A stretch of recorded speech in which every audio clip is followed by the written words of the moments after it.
ఆపదామపహర్తారం దాతారం సర్వసంపదాం లోకాభిరామం శ్రీరామం భూయో భూయో నమామ్యహం.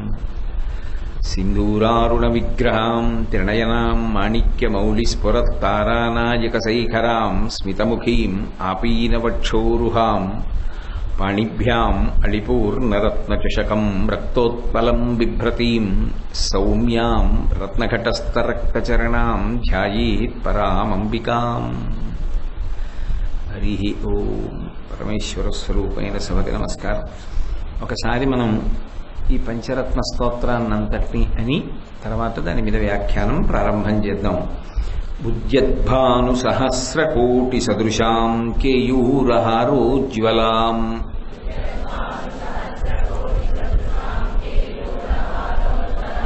బింబోష్ఠీం స్మితదంత పంక్తిరుచిరాం పీతాంబరాలంకృతాం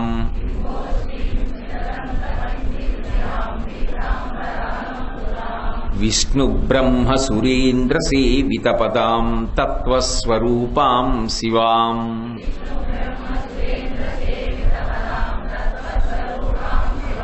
మీనాక్షీం ప్రణతోస్మి సంతతమహం కారుణ్యవరాన్నిధిం.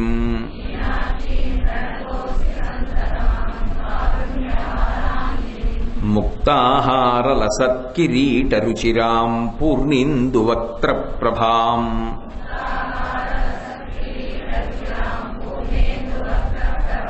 సింజన్నూపురకింకిణీమణిధరాం పద్మప్రభాభాసురాం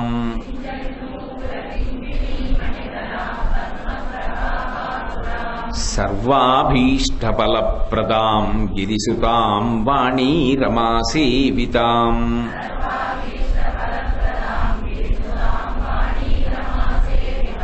మీనాక్షీం ప్రణతోస్మి సంతతమహం కారుణ్యవరాన్నిధిం.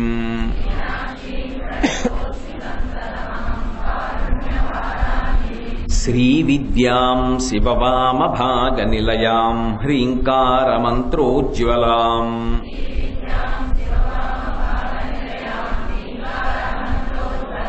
శ్రీచక్రాంకితబిందుమధ్యవసతిం శ్రీమత్సభానాయకీం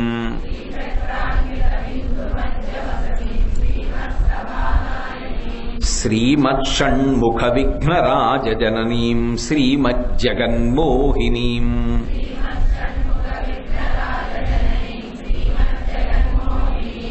మీనాక్షీం ప్రణతోస్మి సంతతమహం కారుణ్యవరాన్నిధిం.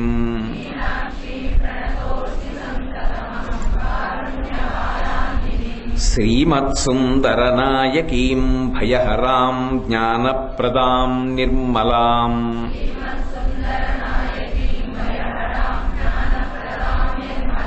శ్యామాభాం కమలాసనార్చితపదాం నారాయణస్వానుజాం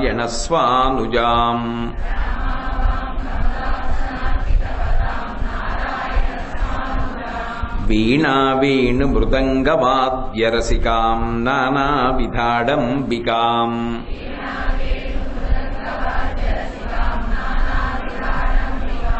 మీనాక్షీం ప్రణతోస్మి సంతతమహం కారుణ్యవరాన్నిధిం.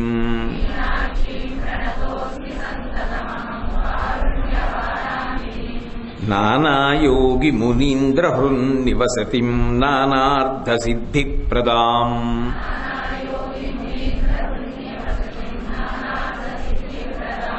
నానాపుష్పవిరాజితాంఘ్రియుగళాం నారాయణేనార్చితాం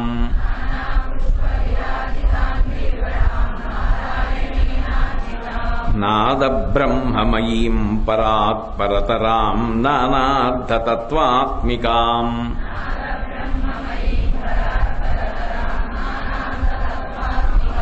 మీనాక్షీం ప్రణతోస్మి సంతతమహం కారుణ్యవరాన్నిధిం.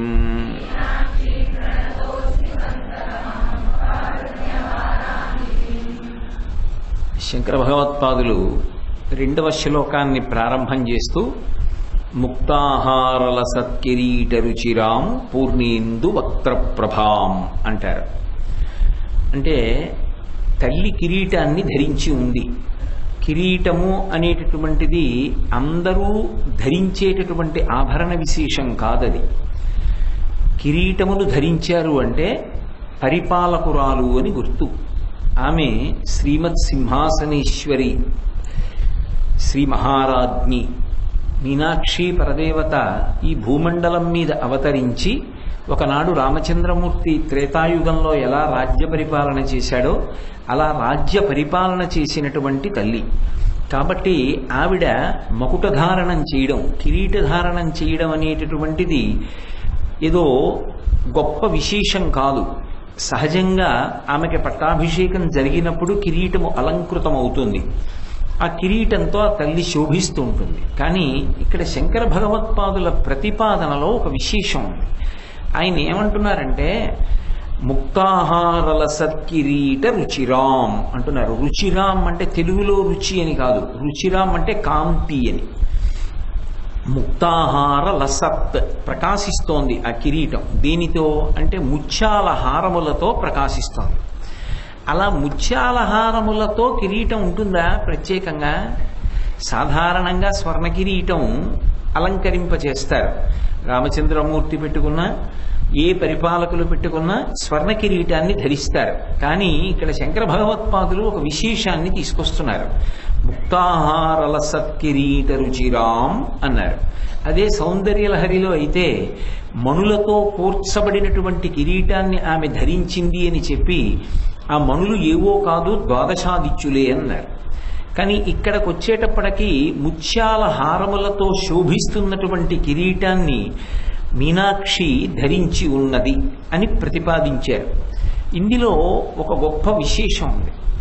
మిగిలినటువంటి రాజులు పెట్టుకునేటటువంటి కిరీటాలు వేరు, మీనాక్షి పరదేవత పెట్టుకునేటటువంటి కిరీటం వేరు. ఎందుచేత అంటే ఆమె మధురైని రాజధాని చేసుకుని పరిపాలన చేసినప్పటికీ ఆమె అసలు పరిపాలకురాలుగా రావాలి అని సంకల్పం చేసుకుంది. కాబట్టే ఆమెని కుమార్తెగా పొందాలని తపస్సు చేసినటువంటి ఇచ్ఛాంబ అని పేరు కలిగినటువంటి ఒక వనితని తరువాతి జన్మలో మలయధ్వజ మహారాజుకి భార్యగా కాంచనమాల అన్న పేరుతో జన్మించేటట్టుగా అవకాశం ఇచ్చింది.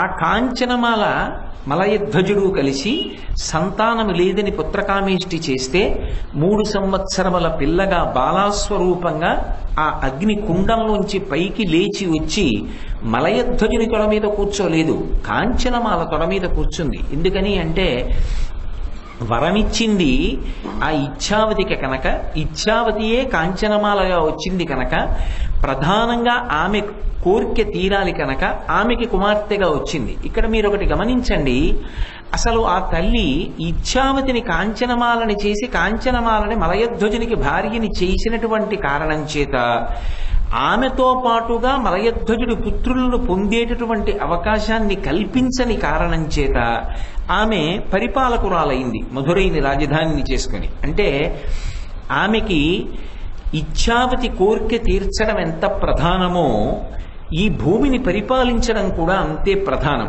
అంటే ఆమె ఈ దేశాన్ని పరిపాలించాలి అని సంకల్పం చేసుకుని కావాలని ఇచ్ఛావతిని తరువాతి జన్మలో కాంచనమాల అన్న పేరుతో మలయధ్వజ మహారాజు గారికి భార్యని చేసి వారు సంతానము లేక పుత్రకామేష్టి చేస్తే యజ్ఞసేనియై ఆ యజ్ఞకుండంలోంచి ఆమె ఆవిర్భవించింది. అంటే ఆమెకి పరిపాలన చెయ్యాలనేటటువంటి ఉద్దేశ్యంతోటే అవతార స్వీకారం చేసి వచ్చింది. ఈ పరిపాలన 2 విభాగాలుగా చేసింది. ఒకప్పుడు మకుటధారణ చేసి ఆమె రాజ్య పరిపాలన చేసినప్పుడు మంత్రి పరిషత్తుని సంప్రదించింది, దండయాత్రలు చేసింది, విజయయాత్రలు చేసింది, అనేక మందిని ఓడించింది. అంతలో భాగంగానే కైలాసానికి వెళ్ళినప్పుడు పరమేశ్వరుణ్ణి పతిగా పొందింది. రెండవది, ఆమె కొంతకాలం అయిన తరువాత ఒక తృప్తిని పొంది సుబ్రహ్మణ్యేశ్వర స్వామి వారిని ఉగ్రపాండ్యన్ అన్న పేరుతో కుమారుడిగా పొంది ఆయనకి యవ్వరాజ్య పట్టాభిషేకం చేసిన తరువాత కేవలముగా అది ఎవరు చెక్కినది కాదు, తాను అలా నిలబడతానని సంకల్పం చేసి ఒక రూపాన్ని పొందింది తప్ప అది ఏదో విగ్రహాన్ని తీసుకొచ్చి ఎవరూ ప్రతిష్ఠ చేయలేదు. సాక్షాత్ పరదేవతయే అలా నిలబడింది. ఇప్పుడు ఆవిడెవరిని పరిపాలిస్తోంది అంటే భక్త పరిపాలనం చేస్తోంది. ఎవరు ఆమె అనుగ్రహాన్ని అపేక్షిస్తున్నారో వారందరి పట్ల కూడా ఆమె పరిపాలకురాలై వారి యోగక్షేమములను ఆవిడ వహిస్తోంది.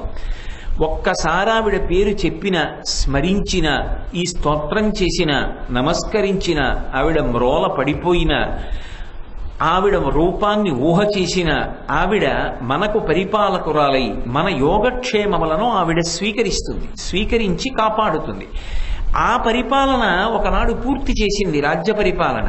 భక్త పరిపాలనకి అంత ఉండదు. అది ఎంతకాలము ఈ భూమి ఉంటుందో, ఎంతకాలము ఈ జనులు ఉంటారో, ఎంతకాలము ఈ ప్రాణులు ఉంటాయో అంతకాలము ఆమె పరిపాలన కొనసాగుతూనే ఉంటుంది. అందుకని ఏదో చరిత్రలో ఒకనాడు వచ్చినటువంటి పరిపాలకులైనటువంటి ఒక రాజు రాణిల యొక్క వృత్తాంతంలా ముగిసిపోయేటటువంటి వృత్తాంతం కాదది. అందుకని ఆమె పరిపాలన అన్న మాటకి అన్వయమయ్యేటటువంటి ఆవిడ పెట్టుకున్న కిరీటానికి ఒక ప్రత్యేకత ఉంది. ఈ ప్రత్యేకత ఏమి అంటే ఆమెకి రాజ్యము దేనివల్ల వచ్చింది? ప్రారంభంలో మలయధ్వజుడికి కుమార్తె కనుక వచ్చింది. మలయధ్వజుడు ఏ వంశంలో వాడు? నాయకరాజుల వంశంలో వచ్చినవాడు. నాయకరాజులకి ఒక లక్షణం ఉంది. వాళ్ళు ప్రత్యేకించి ఈ కిరీటం పెట్టుకునేటప్పుడు అది మామిడి పండు ఆకారంలో ఉంటుంది. ఒక పక్కకి తిరిగినప్పుడు మన వాళ్ళు వైరముడి అంటూ ఉంటారు. ఆ కిరీటం ఇలా నిలువుగా ఉండదు. అది కూడా పెట్టుకుంటుంది. స్వర్ణ కిరీటాన్ని అప్పుడప్పుడు ధరిస్తుంది. కానీ మీరు ఆమెని పెళ్లి కుమార్తెగా చూసినా, ఆమె భక్త పరిపాలన చేసినప్పుడు, కళ్యాణం చేసుకునేటప్పుడు ప్రత్యేకించి మధురైలో ఒక అద్భుతమైనటువంటి ఉత్సవం జరుగుతుంది. ఆ ఉత్సవం చూడడానికి ఎక్కడెక్కడి నుంచో వెడతారు. ఆవిడ ఒక రోజున, సంవత్సరంలో ఒక్క రోజున గుర్రం మీద ఊరిరుగుతుంది. అసలు ఆ గుర్రాన్ని చూసి తీరాలి. అది మామూలు అశ్వవాహనాలు ఎలా ఉంటాయో అలా ఉండదు. అది బంగారు గుర్రం. ముందు 2 కాళ్ళు పైకెత్తితే ఒక మహారాజ్ఞి అలవోకగా కూర్చుని ఆ జీను మీద కూర్చుని జారిపోకుండా ఆ 2 కాళ్ళు జీనుకి సంబంధించి పాదాలు పెట్టుకోవడానికి 2 కొక్కేల వంటి అమరికలు ఉంటాయి. వాటిలో 2 పాదాలు పెట్టి ఆ గుర్రం యొక్క ఆ పట్టుకునేటటువంటి దాని కళ్ళాన్ని పట్టుకుని ఇలా పైకి లేచినటువంటి గుర్రం మీద ఏదో వెనక్కి జారిపోతున్నట్టుగా కాకుండా ఒక అలవాటు ఉన్నటువంటి మహాసామ్రాజ్ఞి ఎంత నవ్వుతూ ఉంచుకుంటుందో అంత నవ్వుతూ ఉంచుకుని ఆమె ఊరిరిగింపుగా వెడుతుంది. అసలు ఆ రూపాన్ని చూడ్డానికి ఎడతారు. అదొక పరమాద్భుతమైనటువంటి స్వరూపం. మీనాక్షి పరదేవత ఊరిరిగింపులలో అసలు మీరు అది ఒక చిత్తరువుగా, ఒక చిత్రపటంగా చూసినా సరే అలా ఉండిపోతారు. అబ్బా ఏమి సోయగనరా అని. ఒక మనిషి ఒక వీరాధి వీరుడు లేకపోతే ఒక వీరమాత వెడుతుంటే ఎలా ఉంటుందో ఆమె అశ్వారోహణం చేసి వెళ్ళడం అలా ఉంటుంది. కానీ నాయకరాజుల కుమార్తెగా వచ్చింది కాబట్టి ప్రధానంగా ఆవిడ ఎప్పుడు కిరీటం పెట్టుకున్నా ఆవిడ కిరీటం ఇలా ఉండి ఇలా ఓ పక్కకి వంగుతుంది. ఇలా వంగి దాని చివరి నుంచి ముత్యాల జాలు కిందకి జారి ఉంటుంది. దాన్ని మన వైపు అయితే వైరముడి అంటారు. దక్షిణ దేశంలో అయితే మామిడి పండు ఆకృతి కలిగినటువంటి కిరీటము అంటారు. ఇందులో మళ్ళీ అమ్మవారు పెట్టుకునేటటువంటి కిరీటాల్లో నిలువుగా ఉన్నటువంటి స్వర్ణ కిరీటాన్ని అప్పుడప్పుడు పెట్టుకుంటుంది. అలా పెట్టుకున్నటువంటి స్వర్ణ కిరీటం అయితే అందులో ప్రధానంగా ఒక ఎర్రటి మణి ప్రకాశిస్తూ ఉంటుంది. కానీ ఆమె పరిపాలనాంశలో కిరీటం పెట్టుకున్నప్పుడు సాధారణంగా ఆమె పెట్టుకున్నటువంటి వైరముడి ఓ పక్కకి తిరిగి మామిడి పండులా ఉన్నటువంటి కిరీటం పరమాద్భుతమైనటువంటి ముత్యముల హారముల చేత అల్లబడి ఉంటుంది. అసలు ఆ కిరీటాన్ని మీరు ఎప్పుడైనా ప్రత్యేకంగా దర్శనం చేస్తే దాన్ని ముత్యాల జటా కిరీటము అని పిలుస్తారు. ఎందుకంటే స్త్రీ జట వేసుకుంటే ఎలా ఉంటుందో అలా ఆ కిరీటం మీద ముత్యాలు జటలుగా అల్లుతారు.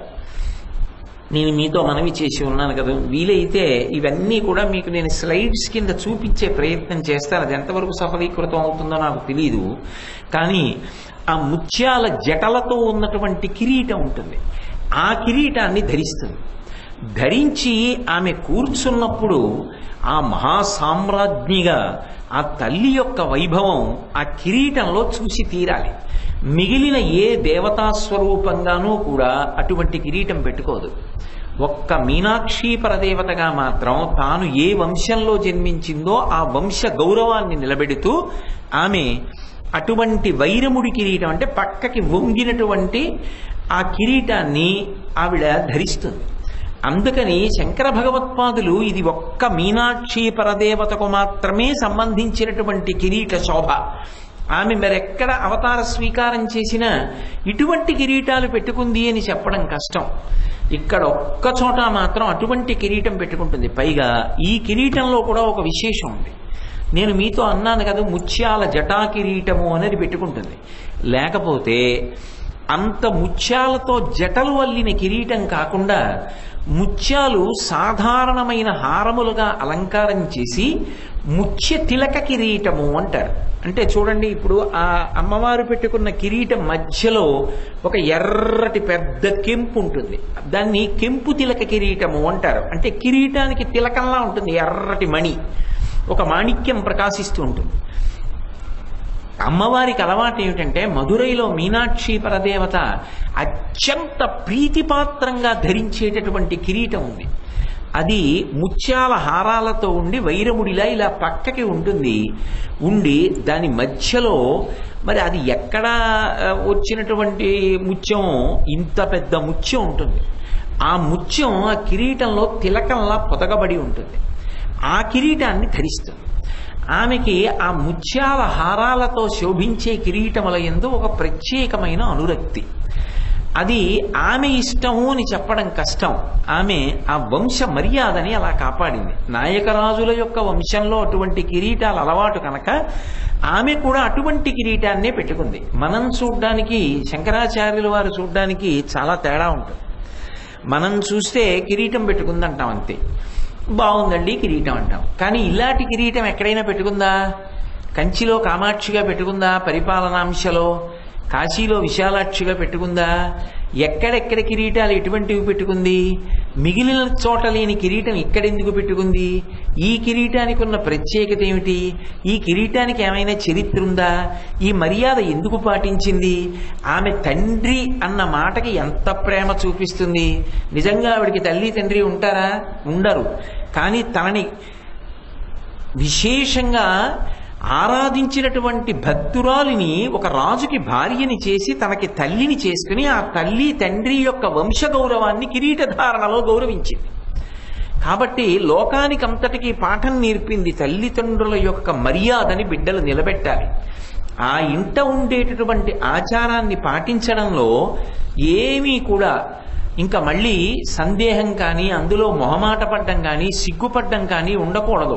ఇది మా వంశాచారం అని ఎంతో సంతోషంగా, పరమ ఆనందంతో దాన్ని కొనసాగించాలి. అది మీనాక్షి పరదేవత ధరించి చూపిస్తుంది. అందుకని శంకరాచార్యుల వారు ప్రత్యేకంగా ఆమె పరిపాలనాంశలో భక్త పరిపాలనని జ్ఞాపకం చేసుకుంటూ అమ్మ పెట్టుకునేటటువంటి కిరీటపు సోయగాన్ని జ్ఞాపకం చేసుకుని మీనాక్షిగా ఆమె కిరీటంలో ఉండేటటువంటి ప్రత్యేకతని స్మరణ చేస్తూ ముక్తాహారల సత్కిరీట రుచిరాం అంటారు. అంతేకాదు, ఒక్క మధురైలోనే పట్టాభిషేకంలో ఒకానొకప్పుడు ఒక పెద్ద వైక్లభ్యం వచ్చింది. సాధారణంగా కిరీటం అనువంశికంగా వస్తుంది.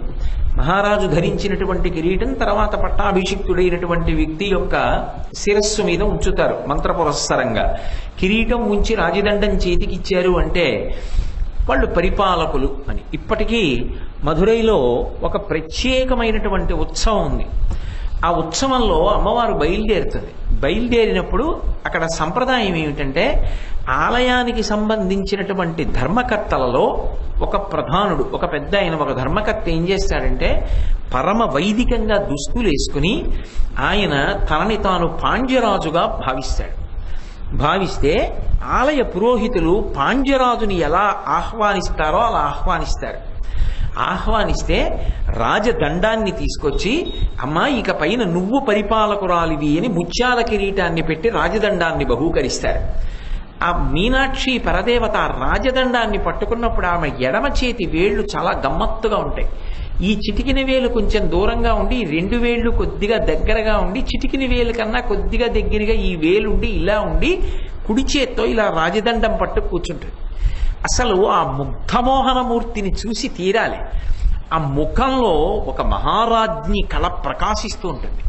ఆ ఉత్సవం చూడడానికి ఒక్క భారతదేశం నుంచి కాదు, దేశ విదేశాల నుంచి మధురై చేరుకుంటారు.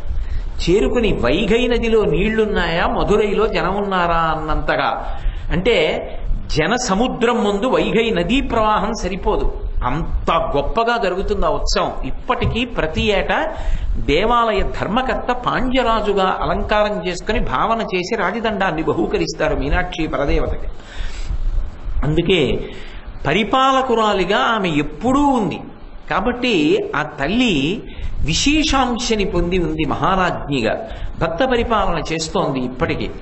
అటువంటి తల్లి వంశంలో కొడుకు, మనవడు, ముని మనవడు, ఇను మనవడు, అలా వంశం కొనసాగుతూ ఇప్పటికీ పరిపాలనలో ఆ వంశం వారు కొనసాగుతూ వస్తున్నారు.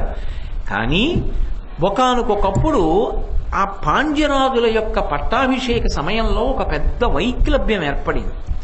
ఎందుచేత అంటే ఒకప్పుడు వీరపాండ్యన్ అని ఆ వంశంలో ఒక రాజు వచ్చాడు. ఆ వీరపాండ్యన్ అనేటటువంటి రాజు చాలా గొప్ప పరాక్రమవంతుడు, అనేక రాజ్యములను గెలిచాడు.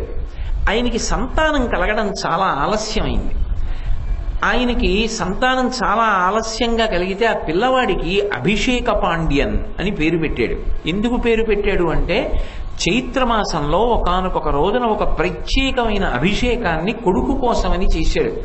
ఆ అభిషేకం తర్వాత కొడుకు పుట్టాడు కాబట్టి ఆ అభిషేక ఫలితము అని కొడుక్కి అభిషేక పాండ్యన్ అని పేరు పెట్టుకున్నాడు. ఆ అభిషేక పాండ్యన్ ఇంకా చాలా చిన్న వయస్సులో ఉండగానే ఈ వీరపాండ్యన్ శరీరాన్ని విడిచిపెట్టాడు.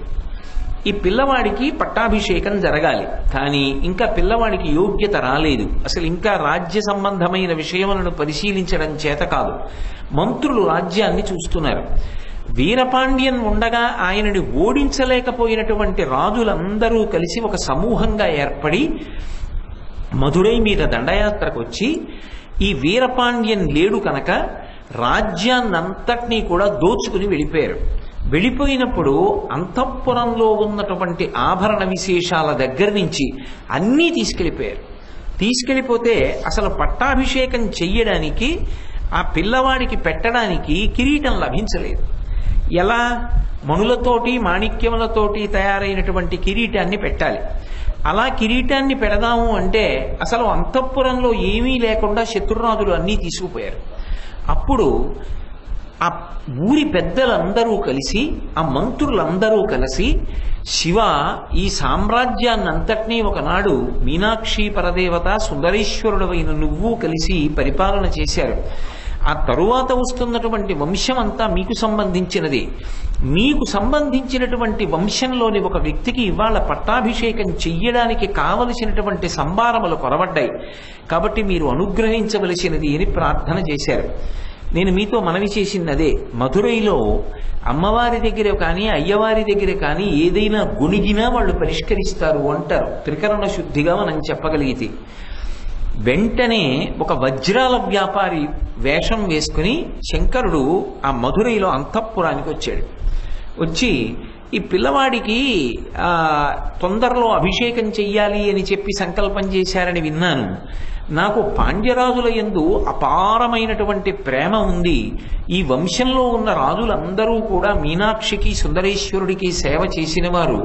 ఈ పిల్లవాడికి పట్టాభిషేకం జరిగినప్పుడు తయారు చేయబడేటటువంటి కిరీటంలో అపురూపమైనటువంటి మణిమాణిక్యములు ఉండాలని, అవి లౌకికంగా లోకంలో దొరికేటటువంటి మణిమాణిక్యములు కారాదని, పరమాద్భుతమైనటువంటి మణిమాణిక్యములతో కూడుకున్న కిరీటము చేత ఇతడు అభిషేకాన్ని పొందాలని సంకల్పం చేసి తీసుకొచ్చాను అని ఆయన చేతిలో ఉన్నటువంటి సంచిని తిరగబోశాడు.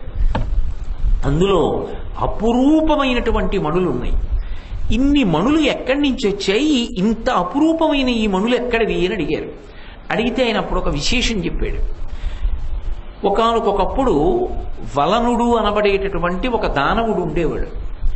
ఆయన త్రైలోక్యాధిపత్యాన్ని పొందాడు పరాక్రమం చేత. ఎందుకంటే పరమశివుని యొక్క వరం.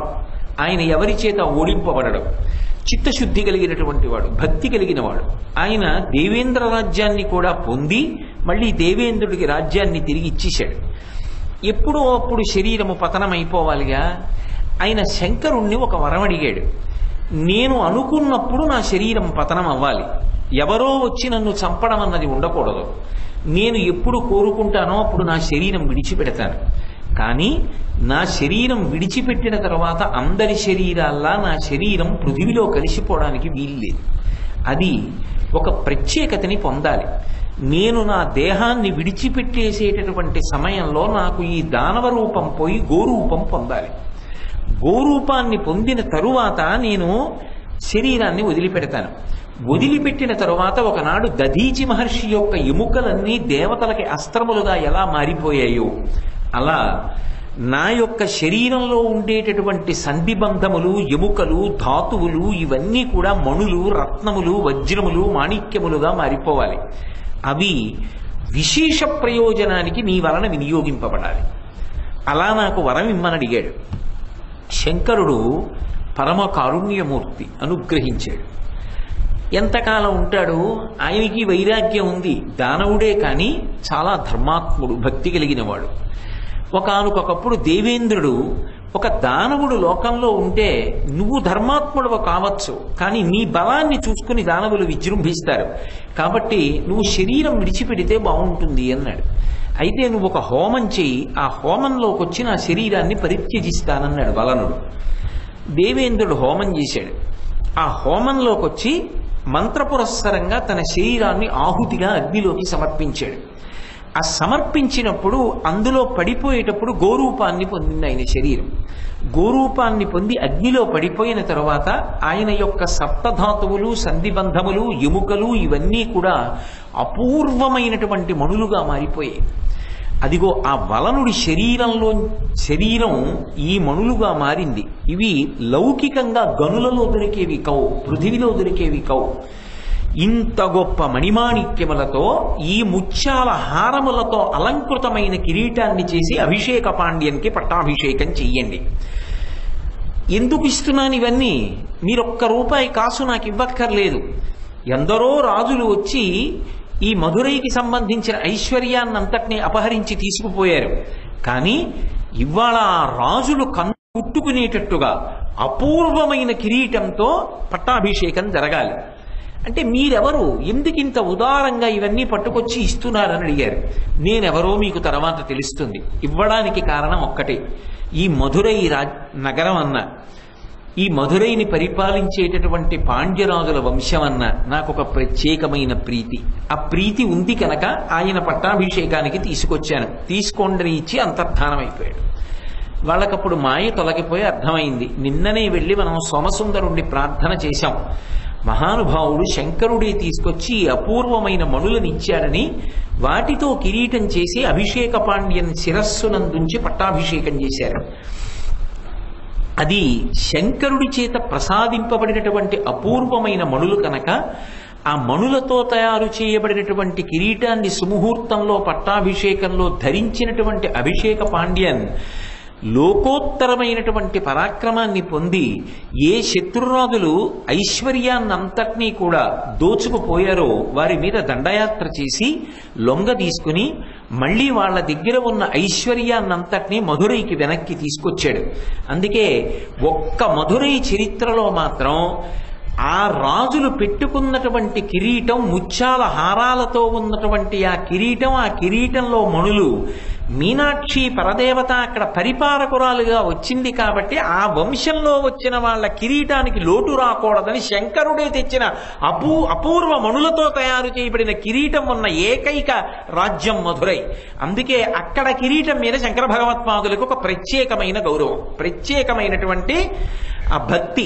అందుకని ఎక్కడా లేని రీతిలో ద్వాదశమణులతో కూడుకున్నటువంటి స్వర్ణ కిరీటాన్ని వర్ణించవలసిన శంకరాచార్యుల వారు ముక్తాహార లసత్కిరీట రుచిరాం అని ముత్యాల హారములతో ప్రకాశిస్తున్నటువంటి కిరీటము కలదానా అని అమ్మవారి వైభవాన్ని కీర్తిస్తున్నారు. ఇప్పుడు అటువంటి కిరీటం పెట్టుకున్నవో అమ్మా అని పిలవడంలో ఇన్ని రహస్యాలు పొదిగారు అందులో. కాబట్టి ఇప్పుడు ఆ కిరీటం పెట్టుకున్నది అన్న అమ్మవారిని పిలిస్తే ఎవరిని పిలిచినట్టు? మహారాజ్ఞిని పిలిచినట్టు. మహారాజ్ఞి ఏం చేస్తుంది? పరిపాలన చేస్తుంది. పరిపాలన అంటే ఏమిటి? తప్పు చేస్తే శిక్షిస్తుంది, మంచి చేస్తే రక్షిస్తుంది. మనం తప్పు చేయలేదా? తప్పు చేశాం, కానీ అమ్మ పరిపాలకురాలిగా ఉంది. అమ్మా మీనాక్షి అనగానే క్షమిస్తుంది. అంటే దాని ఉద్దేశం తప్పులు చేసి వచ్చి చెప్పమని కాదు. అటువంటి మనసు మళ్ళీ ఏర్పడకుండా, తప్పులు చెయ్యకుండా మనసుని కూడా సంస్కరించాలని కోరుకుంటున్నారు. కాబట్టే భుజముల గురించి ముందు చెప్పారు. కేయూరహారోజ్వలాం, నిన్న చెప్పాను కదా ఆ ఆయుధములు వాటి విశేషాల గురించి. కాబట్టి ముక్తాహారలసత్కిరీట రుచిరాం పూర్ణేందు వక్త్ర ప్రభాం అంటారు. వక్త్రము అంటే సంస్కృతంలో నోరు అని అర్థం, ముఖము అని కూడా అర్థం. అమ్మవారి యొక్క ముఖమండలం, మీనాక్షి పరదేవత యొక్క ముఖమండలము ఎలా ఉంటుంది అంటే శంకరాచార్యుల వారు పూర్ణ చంద్రబింబంతో పోల్చారు. అంటే పౌర్ణమి నాడు ఉండేటటువంటి చంద్రబింబం గుండ్రంగా ఉండి సుధాధారలను, అమృతధారలను వర్షిస్తూ ఉంటుంది. నిజానికి అమ్మవారి యొక్క ముఖమండలాన్ని వర్ణించడం అంత తేలికైనటువంటి విషయం కాదు. కానీ సాధారణంగా మహాకవులైనటువంటి వారందరూ కూడా అమ్మవారి ముఖమండలాన్ని వర్ణించవలసి వస్తే పౌర్ణమి చంద్రబింబాన్ని అడ్డుపెట్టి వర్ణిస్తారు. లేదా పద్మానన ఏదో ముఖారవిందం అని పద్మంతో పోలుస్తారు. పద్మంతోనైనా పోల్చాలి, పూర్ణ చంద్రబింబంతోనైనా పోల్చాలి. కానీ మీరు అమ్మవారికి సంబంధించినటువంటి కీర్తనలు చేసినటువంటి వాగ్గేయకారులు కానీ, అంటే కేవల కవిత్వం కాదు, నిరంతరం అమ్మవారి దర్శనాన్ని పొందినటువంటి మహానుభావులు ముత్తుస్వామి దీక్షితారు వంటి వారు, అటువంటి దీక్షితుల వంటి వారు కానీ, శంకర భగవత్పాదులు కానీ అమ్మవారి యొక్క ముఖమండలాన్ని ఎక్కువగా పూర్ణచంద్రబింబంతో పోల్చారు. ఎందుచేత అంటే అందులో ఉపాసన రహస్యాన్ని దృష్టిలో పెట్టుకుని పూర్ణచంద్రబింబంతో పోల్చారు. మీరు చూడండి, మూకశంకరులు కూడా అమ్మవారి యొక్క ముఖాన్ని వర్ణిస్తే రాకాచంద్ర సమాన కాంతి వదనాం నాకాధిరాజస్తుతాం అంటారు. అమ్మ రాకాచంద్ర సమాన కాంతి వదన అంటే రాకాచంద్రుడు అంటే పరిణిత చంద్రుడు, పౌర్ణమి నాటి గుండ్రటి చంద్రబింబం. ఆ రాకాచంద్ర సమాన కాంతి వదన, ఆ పౌర్ణమి నాటి చంద్రబింబం ఎటువంటి కాంతులు వర్షిస్తూ ఉంటుందో అటువంటి కాంతులను వర్షించేటటువంటి ముఖము కలిగినదానా అని పిలిచారు. ఇక ముత్తుస్వామి దీక్షితుల వారైతే కామాక్షి పరదేవత మీద లోకప్రసిద్ధమైనటువంటి కీర్తన ఒకటి చేశారు. అందులో కంజదలాయతాక్షి కామాక్షి అని, అందులో రాకా శశివదని అంటారు. రాకా శశివదని అంటే శశి అంటే చంద్రుడు, రాకా శశి అంటే పౌర్ణమి నాటి చంద్రబింబం. అటు అమ్మవారిని గొప్ప ఉపాసన చేసినటువంటి, నిరంతర దర్శనం పొందినటువంటి దీక్షితుల వారి వంటి మహావాగ్గేయకారులు కూడా అమ్మవారి యొక్క ముఖమండలాన్ని చెప్పవలసి వస్తే పూర్ణచంద్రబింబంతో చెప్పారు. ఇక శంకర భగవత్పాదులు సౌందర్యలహరిలో చెప్పవలసి వస్తే అనన్య సామాన్యమైన ప్రజ్ఞ చూపించి కృష్ణపక్షంలో అష్టమి నాటి చంద్రబింబాన్ని, శుక్లపక్షంలో అష్టమి నాటి ఉన్న చంద్రబింబాన్ని రెండింటినీ కలిపితే రెండు అంటుకోవడానికి అవకాశం ఉండదు. కాబట్టి తిరగేసి అంటిస్తే అంటుకుని పూర్ణచంద్రబింబం వస్తుందని మన మనస్సుని తీసుకెళ్లి అక్కడ పెట్టించడం కోసమని లలాటం లావణ్యజ్యుతి విమలమాభాతి తవయత్ ద్వితీయం తన్మన్యే మకుటఘటితం చంద్రశకలం సపర్యాపర్యాయాదుభయమపి సంభూయితమిదః సుధాలేపస్యూతి పరిణమతి రాకాహిమకరః అన్నారు. అది ఏదో కృష్ణపక్షంలోనూ శుక్లపక్షంలోనూ ఉండేటటువంటి చంద్రబింబాల్ని మీరు చూశారనుకోండి, అష్టమి నాటివి కాబట్టి అష్టమి నాటి చంద్రబింబం సగం ఉంటుంది. అందుకని అష్టమి చంద్ర విభ్రాజ దళిక స్థలశోభిత అని వ్యాసుడు కూడా చంద్రబింబాన్ని ఆధారం చేసుకున్నాడు అమ్మవారి ముఖం చెప్పవలసి వస్తే. అది ఒక చంద్రబింబం శుక్లపక్షంలోది ఇలా ఉంటుంది. అంటే డి, ఇంగ్లీష్లో క్యాపిటల్ డి రాసినప్పుడు ఎలా ఉంటుందో అలా ఉంటుంది. కృష్ణపక్షంలో ఉన్న చంద్రబింబం కూడా డీలాగే ఉంటుంది, కానీ ముందు ఇలా వచ్చి ఇలా ఉంటుంది. ఇప్పుడు రెండు ఎలా కలుస్తాయి? కలవు. రెండింటికి పొట్టలు అడ్డొస్తాయి. అందుకని సపర్యాపర్యాయ ఆ రెండిటిని తిప్పాలి. తిప్పి కలిపితే ఆ గీతలు కలుస్తాయి. కలిస్తే అప్పుడు రెండూ కూడా కలిసి పూర్ణచంద్రబింబం వస్తుంది. అందుకని ద్వితీయం తన్మన్యే మకుటఘటితం చంద్రశకలం పర్యాయాదుభయమపి సంభూయ చ మిదః. అది ఆ కలిపేటప్పుడు ఆ రెండిటిని తిరగేసి, అంటే అవి రెండు కలుసుకుంటే గుండ్రంగా అవడానికి వీలుగా సన్యాసాదుభయమపి సంభూయ చ మిదః, ఆ రెండింటినీ కలిపితే పూర్ణచంద్రబింబం వస్తుంది అని శంకర భగవత్పాదులు కూడా సౌందర్యలహరిలో ప్రతిపాదన చేశారు. మహాకవులు ఎవరైనా సరే అమ్మవారి యొక్క ముఖమండలాన్ని చెప్పవలసి వస్తే సాధారణంగా తీసుకునేటటువంటి ఉపమానం పౌర్ణమి నాడు ఉండేటటువంటి చంద్రబింబాన్ని తీసుకుంటారు. అందున మధురైకి ఒక ప్రత్యేకత ఉంది. ఎందుచేత అంటే మీరు మధురై చరిత్రని పరిశీలిస్తే మధురైకి మొదటి పేరు ఏమిటి అంటే కదంబవనము అని. అదంతా కదంబ చెట్ల తోట, అన్నీ కదంబ వృక్షాలే. ఎక్కడ కదంబ వృక్షాలు ఉంటాయో అక్కడికి ఆవిడ వస్తుంది. కదంబ వనవాసిని. పైగా మధురై క్షేత్రానికి స్థల వృక్షం కూడా కదంబ వృక్షం. కదంబ వృక్షం కాబట్టి ఆవిడ కదంబవనం పట్ల ప్రీతి చెంది ఉంటుంది. కాబట్టి ఆ తల్లి శంకరులు చెప్పినట్టు సపర్యాదన్యాసాదుభయమపి సంభూయ చ మిదః అని ఆ పూర్ణచంద్రబింబం ఎలా ఉంటుందో అంత గొప్ప సంతోషంతో అమృతం జాలువారుతున్నటువంటి ఆ ముఖ రూపంతో ఆ తల్లి అక్కడ నడయాడినది అనేటటువంటిది నిర్వివాదాంశం. అయితే అసలు అమ్మవారి యొక్క సొబగు, అమ్మవారి యొక్క విశేషాన్ని మీరు బాగా చూడాలి అంటే మధురైలో పైన విమానం ఉంది. అది స్వర్ణ విమానం మీనాక్షి దేవాలయంలో. ఆ మీనాక్షి దేవాలయ స్వర్ణ విమానంలో యాళి అని ఒక పౌరాణిక మృగం ఉంటుంది. ఆ పౌరాణిక మృగం పైకి చూస్తే విమానం ఉంటుంది. ఆ విమానంలో స్వర్ణ మీనాక్షి ఉంటుంది. మీరు ఆ స్వర్ణ మీనాక్షి వంక చూస్తే అసలు ఆవిడ ముఖమండల యొక్క దీప్తిని చూస్తే పూర్ణచంద్రబింబం యొక్క కాంతి ఎంత స్ఫుటంగా కనపడుతుందో అంత స్ఫుటంగా కనపడుతుంది ఆ స్వర్ణబింబంలో ఉండేటటువంటి మీనాక్షి. కాకపోతే కొంచెం జాగ్రత్తగాను శ్రద్ధగాను దాన్ని పరిశీలనం చేయవలసి ఉంటుంది. ఎందుచేత అంటే ఎక్కడో విమానంలో ఉంటుంది. ఆ విమానంలో యాళి మృగం మీద ఉన్నటువంటి ఆ విమానంలో ఉన్న మీనాక్షి పరదేవత బంగారు ముఖాన్ని చూస్తే అసలు ముమ్మూర్తుల పౌర్ణమి నాటి చంద్రబింబం ఎలా ఉంటుందో అమ్మవారి ముఖమండలం అలా ఉంటుంది. రెండు, అందులో ఒక విశేషం ఉంది. మనం మన ప్రయత్నం లేకుండా మన మనసుని లాక్కోగలిగినటువంటివి లోకంలో కొన్ని ఉన్నాయి. అన్నిటికీ ఆ శక్తి ఉండదు. మిగిలిన వాటి దగ్గర మన మనసు మనం పెట్టాలి. కానీ మన మనసు మనం పెట్టవలసిన అవసరం లేకుండా మన మనసుని అవి లాక్కునేవి కొన్ని ఉన్నాయి. అందులో ఒకటి ఏది అంటే పౌర్ణమి నాటి చంద్రబింబం, రెండోది సముద్రం, 3 ఏనుగు యొక్క ముఖం, 4 వీణా వాద్యం, 5 కలువల తండం. ఇవన్నీ కూడా మన మనసుని అవిలాక్కుంటాయి. అందులో పౌర్ణమి చంద్రబింబం ఒకటి. అంటే అమ్మవారి ధ్యానం చెయ్యాలని మనం ప్రయత్నం చెయ్యాలి తప్ప అమ్మవారే మన మనసు లాగేసి ఆవిడ ధ్యానం చేయిస్తుంది. రెండోది, మనం ధ్యానం చేసేటప్పుడు ఎవరిని ధ్యానం చేస్తున్నామో వారి ముఖం ప్రసన్నంగా సంతోషంగా లేదనుకోండి, ధ్యానమునందు ఊంచుకోవడం చాలా కష్టం అవుతుంది.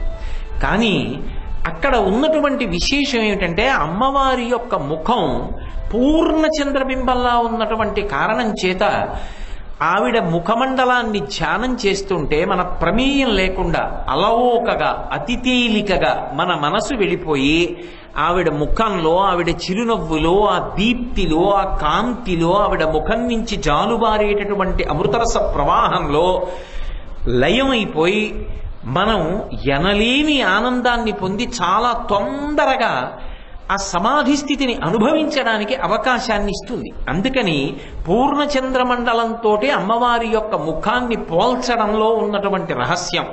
అందుకే శంకర భగవత్పాదులు ఇక్కడ మీనాక్షి పరదేవత ముఖాన్ని వర్ణన చేయవలసి వస్తే ముక్తాహారలస కిరీట రుచిరాం పూర్ణిందు వక్త్ర ప్రభాం అంటారు. అని సింజన్నూపుర కింకిణీ మణిధరాం అంటారు. సింజన్నూపుర కింకిణీ మణిధరాం ఇటువంటి నామమే లలితా సహస్రంలో వ్యాస భగవానుడు కూడా వాడాడు. కానీ ఇక్కడ ఏమిటంటే అమ్మవారు నడిచి వెడుతున్నప్పుడు ఉండేటటువంటి స్థితిని చెప్తున్నారు. ఇప్పటి వరకు అమ్మవారు నిలబడినటువంటి మూర్తిని మాత్రమే చెప్తూ వస్తున్నారు, కాంతిని. ఇక్కడికి వచ్చేటప్పటికి శంకర భగవత్పాదులు కదులుతున్నటువంటి అమ్మవారి గురించి మాట్లాడుతున్నారు. అమ్మవారు కదిలి వెడుతోందనుకోండి, సింజన్నోపుర కింకిణీ మణిధరాం అంటే ఒక చప్పుడు వినపడుతుందట, ఒక శబ్దం వస్తుందట. ఏమిటి ఆ శబ్దం అంటే సింజన్ అంటే చప్పుడు చేయడం. ఆమె పెట్టుకున్నటువంటి ఆ పాదముల యొక్క మంజీరములలో పొదగబడినటువంటి అపూర్వమైనటువంటి మణులతో కూడుకున్నటువంటి ఆ మువ్వలు చప్పుడు చేస్తాయి. అవి పరమ లయబద్ధంగా ఉంటాయి. ఆ తల్లి అడుగు తీసి అడుగు వేస్తూ అడుగు తీసి అడుగు వేస్తూ నడిచి వెడుతోందనుకోండి, ఆ శబ్దం చెవులకు వినపడుతూ గొప్ప ఆనందాన్ని పొంది రోమాంచితమై వెంట్రుకలు నిక్కపొడుచుకొని యోగి సమాధి స్థితిలోకి ప్రవేశిస్తాడు. మరాళి మందగమన.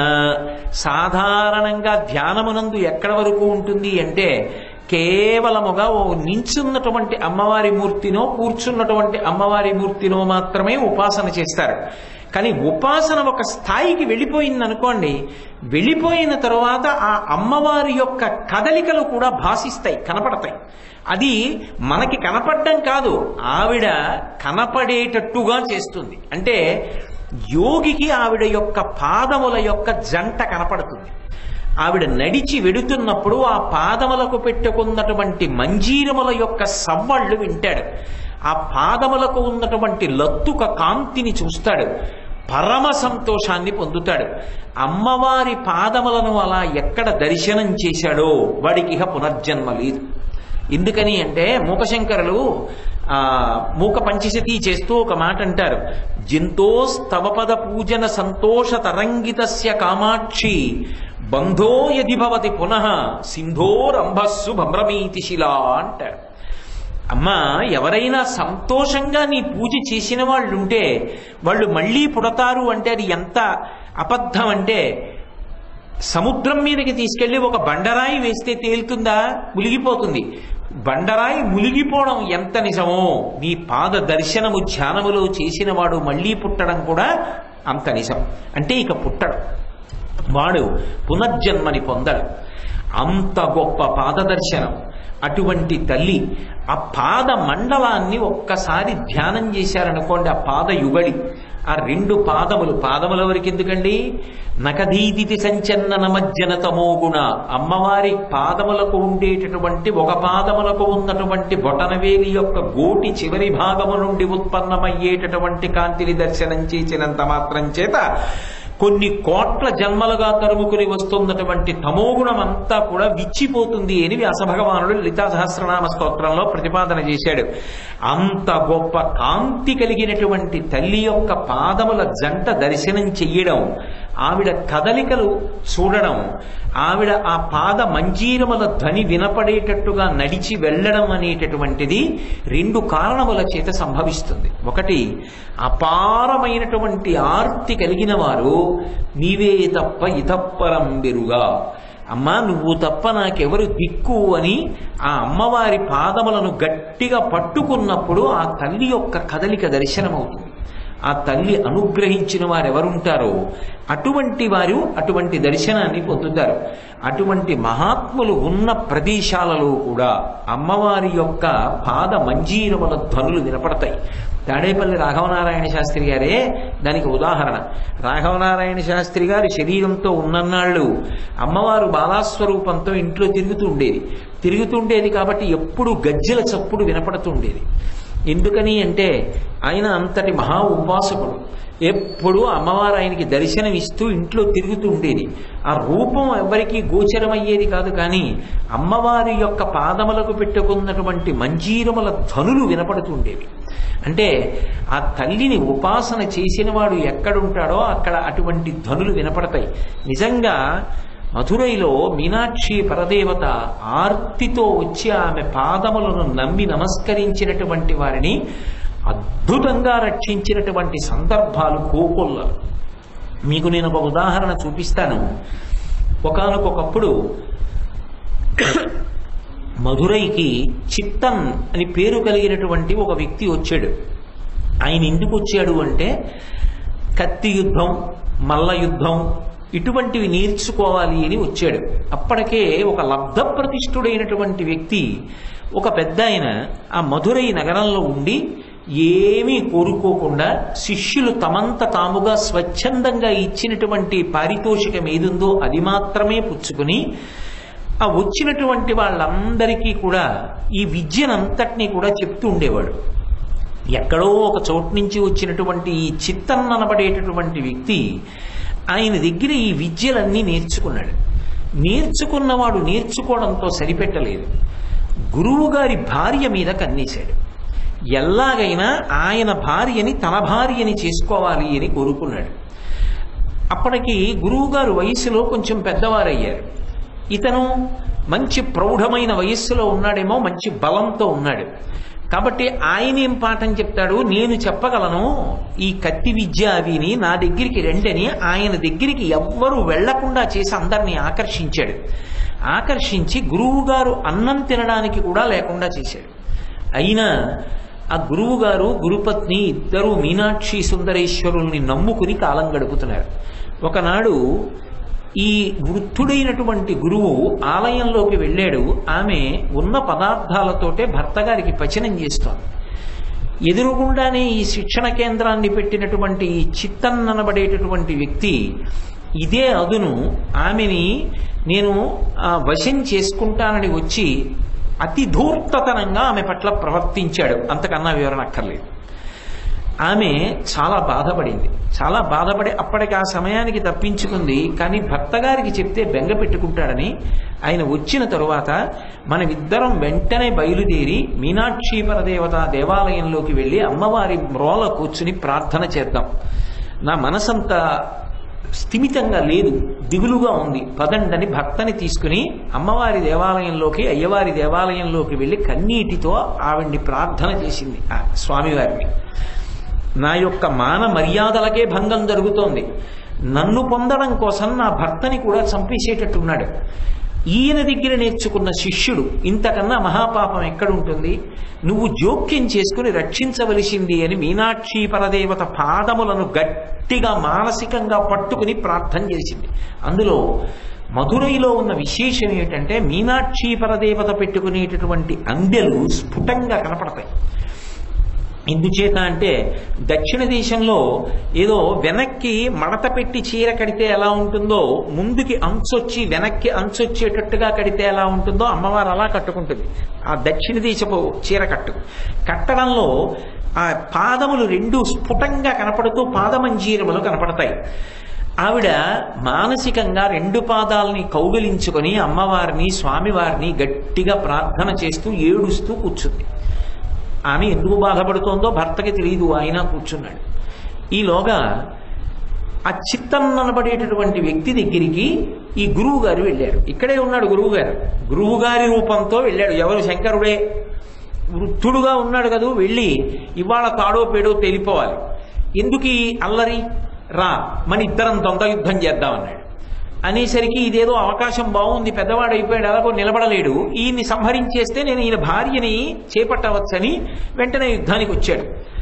యుద్ధానికి వచ్చిన తర్వాత చూసేవాళ్ళందరూ ఆశ్చర్యపోతున్నారు, ఇది చిత్తంతో ఇతను ఎక్కడ యుద్ధం చేస్తాడు, పెద్దవాడైపోయాడని. ముందు కొద్దిగా వెనకపడినట్టు కనిపించాడు అందరిలో ఆర్తి పెంచడానికి. ఆ తరువాత ఊంచుకుని అన్నాడు, వదరి మాట్లాడిన నీ నాలుకని 1000 ముక్కలు చేస్తాను, గురుపత్నిని కామంతో ముట్టుకున్న నీ చేతులు రెండూ తెగిపోతాయి, దౌర్భాగ్యపుటాలోచనలు చేసిన నీ కంఠం ఆ తర్వాత తెగి నేలపడిపోతుంది చూడని కత్తి యుద్ధంలో 3 అంచెలలో అతని నాలుక కోసేసి అతని భుజములు కోసేసి అతని కంఠాన్ని దురిమేశాడు. చూసిన వాళ్ళు ఆశ్చర్యపోయారు, ఇదేమిటి ఇంత వృద్ధుడు ఇంత గొప్పగా చెప్పి కొట్టేశాడే చిత్తాన్ని అని. ఈలోగా ఈయన అక్కడ ఉన్నవాడు ఏదో జనం చుట్టూ వచ్చారు, అభినందిస్తున్నారు, కనపడలేదు. ఇదేంటి ఎటు వెళ్ళిపోయాడు అనుకుంటారు. ఇంటికి వచ్చాడన్నారు. గబగబా ఇంతమంది ఇంటికి వెళ్ళారు. ఇంటికి వెళ్ళి ఎంత గొప్ప యుద్ధం చేశావయ్యా, ఆ చిత్తాన్ని మళ్ళా నువ్వు కత్తి యుద్ధంలో చంపేశావు అన్న. నేను చంపేయడం ఏమిటి, నేను మా ఆవిడ మధురైలో మీనాక్షి దేవాలయంలో అమ్మవారి పాదాలు అయ్యవారి పాదాలు పట్టుకుని ధ్యానం చేసుకుంటున్నాం, నేను అసలు ఇక్కడ లేను, ఇక్కడికి రాలేదన్నాడు. అప్పుడు వాళ్ళకి అర్థమైంది, ఓ నేను అక్కడికి వెళ్ళి అమ్మవారి పాదాలు పట్టి ధ్యానం చేస్తే నా మాన మర్యాదలు నిలబెట్టడానికి అమ్మవారి ప్రచోదనానికి శంకరుడే మల్లయోధుడుగా వచ్చి చంపేశాడు చిత్తాన్ని.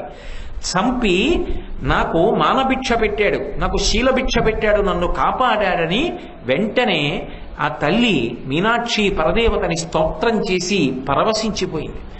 ఆ తల్లి పాదములు పట్టి ప్రార్థన చేసినటువంటి వాళ్ళకి ఆమె కల్పతరు.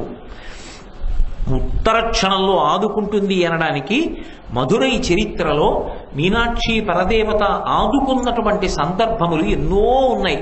నేను ఇలా అన్నీ చెప్తూ కూర్చుంటే ఎప్పటికవుతాయి ఈ శ్లోకాలు, అందుకని అక్కడక్కడ ఏదో ఒక సందర్భాన్ని మాత్రమే మీతో మనవి చేస్తున్నాను. కాబట్టి సింజన్నూపుర కింకిణీ మణిధరాం, ఆ పాదముల జంట గురించి చెప్తున్నారు.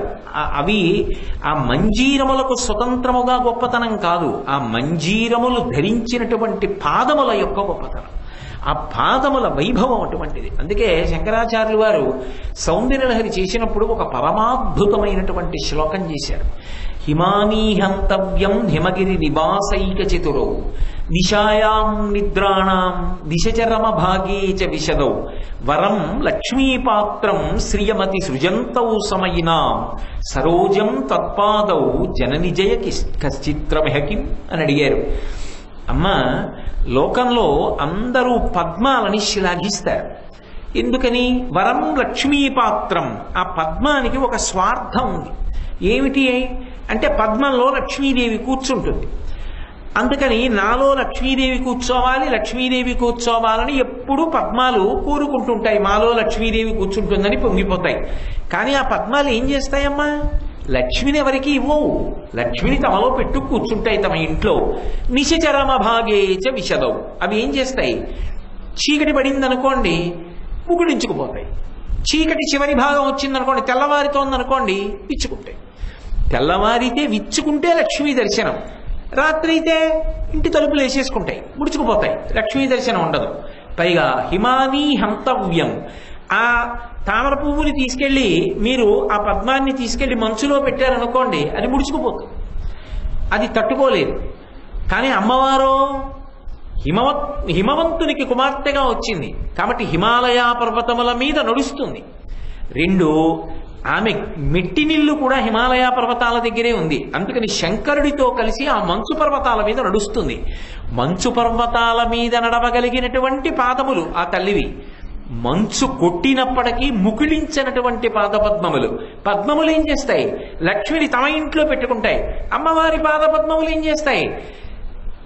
శ్రీమతి సృజంతౌ సమయినాం, భక్తితో సాత్వికమైన ఆరాధన చేసేటటువంటి వారికి అమ్మవారి యొక్క పాదములు లక్ష్మిని అనుగ్రహిస్తాయి. అమ్మవారి పాదములు పట్టుకున్న వాడికి లక్ష్మీ కటాక్షం కలుగుతుంది. కాబట్టి అమ్మ, నీ పాదములు అంత గొప్పవి. నఖైర్నాకస్త్రీణాం కరకమల సంకోచచిభిః తరూణాం దివ్యానాం హసత యువతే చండిచరణౌ ఫలాని స్వస్యేభ్యః కిసలయ కరాగ్రేడ దదత దరిద్రేభ్యో భద్రాం శ్రియమనిశమాత్మాయ దదతౌ అంటారు. ఎంత కష్టంలో ఉన్నవాడైనా పాదములను ఒక్కసారి స్మరిస్తే చాలు, ఆ పాదముల జంట జ్ఞాపకం పెట్టుకుని ఒక్కసారి నమస్కారం చేస్తే చాలు, ఆ తల్లి వెంటనే అనుగ్రహిస్తుంది. అందున మధురైలో ఒక విశేషం ఉంది. అమ్మవారి పాదములను కడిగి చేసేటటువంటి ఉత్సవం ఒకటి ఉంది. ఆ ఉత్సవం చూసి తీరాలి, అంత అద్భుతంగా ఉంటుంది. అసలు దాని చిత్తరువులు చూసినా చాలు, అబ్బా ఇంత గొప్పగా ఉంటుందా అమ్మవారి యొక్క పాదయుగళి అనిపిస్తుంది. కాబట్టి శంకరులు సింజన్నూపురకింకిణీ మణిధరాం అంటూ ఆ తల్లి ఎంత గొప్పది అంటే పద్మప్రభా భాసురాం అంటున్నారు. ఆ పాదముల జంట మణిమంజీరములతో ఉండి ధనులు వినపడేటట్టుగా యోగులను అనుగ్రహిస్తుంది ఒక ప్రతిపాదన. ఇప్పుడేం మాట్లాడుతున్నారు? పద్మప్రభా భాసురాం. ఆమె శరీరం అంతా కూడా పైనుంచి కింద వరకు కూడా ఆమె పద్మముల యొక్క కాంతి ఎలా ఉంటుందో అటువంటి కాంతిని పొంది ఉంటుంది. భా అంటే కాంతి, పద్మప్రభా భాసురాం అంటే పద్మముల యొక్క కాంతి ఎలా ఉంటుందో అమ్మవారి యొక్క శరీరమునకు ఉండేటటువంటి కాంతి అలా ఉంటుంది. అయితే ఇక్కడ మీరు ఒక్క విషయాన్ని గమనించాలి. కాంతి ఒక్కటే ఉండడం ఒకెత్తు, కాంతితో సువాసన కూడా ఉండడం ఒకెత్తు. ఒక్క కాంతి ఉందనుకోండి, అది మనసుని రంజింపచేస్తుందని చెప్పలేరు. రెండు, సువాసన ఉందనుకోండి, కంటిని రంజింపచేస్తుందని చెప్పలేరు. కంటికి నాయక అని పేరు. కన్ను ముందు వెడుతుంది. కన్ను సేద తీరాలి. అమ్మవారి దర్శనం చేసినప్పుడు కళ్ళు సేద తీరుతాయి. ఎందుకు తీరుతాయో తెలుసా? శంకరాచార్యులు వారు సౌందర్యలహరిలో చెప్పారు రహస్యం. దృశాద్రాఘీయస్యాదరదళిత నీలోత్పల రుచా అంటారు. అక్కడ కూడా రుచా అన్న మాట వాడారు. అది దరదళిత అన్న మాటకు అర్థం ఏంటంటే బాగా విచ్చుకున్నది కాదు, బాగా ముడుచుకున్నది కాదు, విచ్చుకుని విచ్చుకోకుండా. ఆవుల మెడలో మువ్వలు కడతారు చూడండి, ఆ మువ్వకి మధ్యలో ఇలా చిన్నది కోసినట్టు ఉంటుంది, అందులో రేగు గింజ ఉంటుంది. ఇలా చూస్తే గింజ కనపడుతుంది, అలాగని గింజ బయటకు వస్తుందా? బయటికి రాదు. కనపడకుండా అందులోంచి రేగి గింజ కనపడేటటువంటి ఆవు మెడలో కట్టబడినటువంటి మువ్వ ఎలా ఉంటుందో అమ్మవారి కనురెప్పలు రెండు తెరుచుకోకుండా అలా ఉంటాయి. అవి ఎలా ఉంటాయిట? నీలోత్పల రుచ, నీలంగా ఉండేటటువంటి అని కాదు. సంస్కృతంలో నీలం అంటే నల్లని అని. నల్ల కలువ ఎలా ఉంటుందో అలా ఉంటాయి ఆవిడ కళ్ళు. ఎందుకు ఆ మాట అంటాం శంకరాచార్యులు వారు అంటే, నల్ల కలువకు కానీ తెల్ల కలువకు కానీ ఎర్ర కలువకి కానీ ఒక లక్షణం ఉంటుంది. అందులో ఉండేటటువంటి కాంతి వేడితో ఉండదు, చల్లతనంతో ఉంటుంది. సాధారణంగా ఎక్కడైనా కాంతి ఉందనుకోండి, ఆ కాంతిలో వేడి ఉంటుంది. ఇన్ని దీపాలు పెట్టారనుకోండి, మీకు బాగుంటుందేమో కానీ ఒక గంటో గంటన్నరో అయ్యేటప్పటికీ ఎంత వేడి పడుతుందో శరీరం మీద, అంత వేడి పడుతుంది. అంత వెలుతురు చూస్తే చాలా తొందరగా కంటి యొక్క చూడగలిగినటువంటి శక్తి క్షీణిస్తుంది. అంత వెలుతురుని చూస్తూ ఉంటే ఆ కాంతి యందు వేడి కూడా ఉంటుంది. కాంతిని వేడిని వేరు చేయడం కుదరదు. కానీ అమ్మవారి శరీరపు కాంతికి ఉండే లక్షణం ఏమిటంటే, ఆ కాంతితో పాటు చల్లతనం ఉంటుంది. అది ఎక్కడుంటుందంటే ఒక్క పద్మమునందు ఉంటుంది. అది మీరు బాగా అనుభవించాలంటే ఎప్పుడైనా ఎక్కడైనా మీకు నల్ల కలువ దొరికితే ఆ నల్ల కలువలో ఒకసారి ముఖం పెట్టండి. ముఖం పెడితే చల్లగా తగులుతుంది. అది మల్లె పువ్వుల్లో పెట్టారనుకోండి, ఒళ్ళు కాలినట్టు ఉంటుంది. పువ్వులతో పూజ భరించడం ఎంత కష్టమో చూడాలంటే ఓ కేజీ మల్లెపూలు తెచ్చి పాదాల మీద పోసుకుంటే తెలుస్తుంది, బొబ్బలు ఎక్కుతాయి ఒక్కొక్కసారి. అంత వేడి మంటలు వస్తాయి మల్లెపూలలో కాళ్ళు పెడితే. అంతవరకు ఎందుకు కాళ్ళమాట దేవుడు. మల్లెపూలలో చేయి పెట్టి ఉంచండి కాసేపు, మీరు ఉంచలేరు. వేడెక్కిపోయి చెయ్యి మండుతోందని తీసేస్తారు. మిగిలిన పువ్వుల యొక్క కాంతి యందు మీకు తెలియకుండానే వేడి ఉంటుంది. ఒక్క పద్మాలలో మాత్రం, కలువలలో మాత్రం, చంద్రప్రకాశానికి వికసిస్తే కలువ అంటారు, సూర్యప్రకాశానికి వికసిస్తే తామర పువ్వు పద్మము అంటారు. ఈ రెండిటి యొక్క కాంతిలో మాత్రం చల్లతనం ఉంటుంది. అందుకే నల్ల కలువ ఎందుకు చెప్తారంటే, నల్ల కలువ కంటికి కూడా హాయినిస్తుంది. అందుకే కదా రాత్రిళ్ళు కొంచెం దీపం, నీలంగా ఉన్న కాంతితో ఉన్న దీపం వేసుకుంటారు. అందులో ఇలా తల పెట్టారనుకోండి, దాని దుద్దు చుట్టూ నీటి బిందువులు ఉంటాయి. ఏ రంగుతో రేకు ఉందో తద్భిన్నమైన రంగు రేకు మొదట్లో ఉంటుంది. మీరు ఎర్రటి పద్మాన్ని తీసుకొచ్చారనుకోండి, ఆ రేకుల మొదళ్ళు తెల్లగా ఉంటాయి. తెల్లటి పద్మాన్ని తెచ్చారనుకోండి, కొద్ది గులాబీ వర్ణం ఉంటుంది. ఆ దుద్దు దగ్గర నీటి బిందువులు ఉంటాయి. అందులో ముఖం పెట్టారనుకోండి, చల్లగా ఉంటుంది. ఏదో ఉట్టి చల్లగా ఉందనుకోండి, తడి బట్టేసుకున్నట్టు ఉంటుంది. ఒక గొప్ప సువాసన. అంటే ఇప్పుడు శంకరాచార్యుల వారు ఒకటి చెప్తున్నారు, ఒకటి చెప్పట్లేదు. చెప్పండి మీరు పట్టుకోవాలి. ఎప్పుడు మీరు అనుభవిస్తేనే అందుతుంది, లేకపోతే అందదు. అది శంకరుల యొక్క వైభవం. పద్మాలు ఎలా చల్లగా ఉంటాయో ఆవిడ శరీరం అంత చల్లగా ఉంటుంది అన్నాను అనుకోండి, ఏమైనా అర్థం ఉందే దానికి? ఎలా? అది అనుభవిస్తేనే.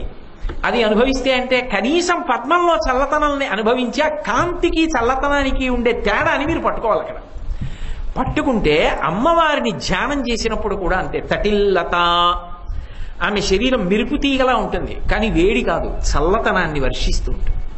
అంత చల్లగా ఉంటుంది ఆ తల్లి. చల్లతనం ఒకటే కాదు, ఆమె యందు శరీరంలో ప్రతి భాగము నుండి సువాసనలు వెదజల్లబడుతూ ఉంటాయి. పద్మ ప్రభాభాసురాం అండంలో కాంతి ఒకటి అని మీరు అనకూడదు. పద్మ శబ్దం ముందుంది కాబట్టి సువాసన కూడా అంతర్లీనమే. ఎందుకని అంటే అమ్మవారి యొక్క జుత్తుకి కూడా సువాసన ఉంది. అందుకే శంకరాచార్యులు వారి సౌందర్యలహరి చేస్తూ దునోతుద్భాంతం నస్తులిత దళితేందీవరవనం ఘన స్నిగ్ధ శ్లక్షణం చిగుర నిగురంబం తపసివే యదీయం సౌరభ్యం సహజముపలబ్ధం సుమనసో. ఆ జుత్తులో ఏవో గొప్ప గొప్ప పువ్వులు తురుముకున్నందువల్ల పువ్వుల యొక్క సువాసన కబరీబంధానికి అంటుకోలేదు. ఆమె జుత్తుకి సహజంగా ఉన్న సువాసన మాకు అంటుకుంటుందేమో, మేము ఆ సువాసన ఓసారి చూద్దామని దేవలోకంలో ఉన్నటువంటి కల్పవృక్షములకు పూసిన పువ్వులు కోరుకుంటే ఇట అమ్మవారు మమ్మల్ని సిగలో పెట్టుకుంటే బాగుండు, ఆవిడ సిగకున్న వాసన మేము చూస్తామని కోరుకుంటే ఇట లోకంలో మిగిలిన వాళ్ళందరూ కల్పవృక్షాలు పూసిన పువ్వులు తెచ్చి మా కొప్పులో పెట్టుకుంటే ఆ సువాసనలు మా కొప్పు కప్పుట్టుకుంటే మా కొప్పు మంచి వాసన వస్తుందని కోరుకుంటారేమో. కానీ ఒక్క అమ్మవారి విషయంలో మాత్రం కల్పవృక్షాలకి పూసినటువంటి పూలు అమ్మవారు తురువుకుంటే బాగుండి ఆవిడ జుట్టుకున్న సహజమైన సువాసన ఏం చూస్తామని కోరుకుంటాయిట. సహజముపలబ్ధం సుమనసో. అమ్మ నీ యొక్క జుట్టుకి అటువంటి సహజమైనటువంటి సుగంధం ఉన్నది. పద్మగంధీం, ఆవిడ పద్మగంధి, శరీరం అంతా కూడా పద్మగంధము వెదజల్లుతూ ఉంటుంది. ఆవిడ వస్తోంది అన్న మాటకు అర్థం ఏమిటంటే సువాసనలు గుబాళిస్తాయి. పసుపు వాసన, కుంకం వాసన, పద్మాల వాసన, పాదముల యొక్క మంజీరముల శబ్దము, వీటి చేత నిద్రపోతున్నాడా, తెలివొచ్చిందా, ఏమీ తెలియనటువంటి ఒక సుప్త చేతనావస్థలో తెలియట్లేదా అంటే తెలుస్తోంది కాబట్టి లేచాడా అంటే అవయవాలు కలపలేడు, లేచి కూర్చోలేడు. అటువంటి స్థితిలో అమ్మవారు వచ్చారనేటటువంటి అనుభూతిని యోగి పొందుతాడు. తిక్కన గారు విరాట పర్వంలో వర్ణించారు. నేను పడుకున్నానా అంటే పడుకోలేదు, నేను లేచున్నానా అంటే లేవలేదు, కానీ మా తాతగారు తీసుకొచ్చి నాకు అదిగో ఆ మహానుభావుడు ఆ హరిహర స్వామి వారిని తీసుకొచ్చి పరిచయం చేసి దర్శనం చేయించారు అని చెప్పారు. అలా అమ్మవారు అనేటప్పటికే ఆ పద్మముల యొక్క సహజమైన సువాసనలను వెదజల్లుతుంటుంది ఆవిడ శరీరం, పద్మముల కాంతితో ఉంటుంది. అందుకే మూకశంకరులు ఒక అద్భుతమైనటువంటి ప్రయోగం చేశారు ఈ విషయంలో. ఆయన అన్నారు, అమ్మ పరిమళ పరీపాకోద్రేకం పయోముని కాంచనే అన్నారు. అమ్మ లోకంలో ఎక్కడ లేని విషయాలు నీ యందు అన్వయమయ్యాయమ్మా అన్నారు. ఎలా అన్వయమయ్యాయి అంటే మేఘమునకు సువాసన ఉన్నట్టు, బంగారమునకు తావి అంటే వాసన అబ్బినట్టు.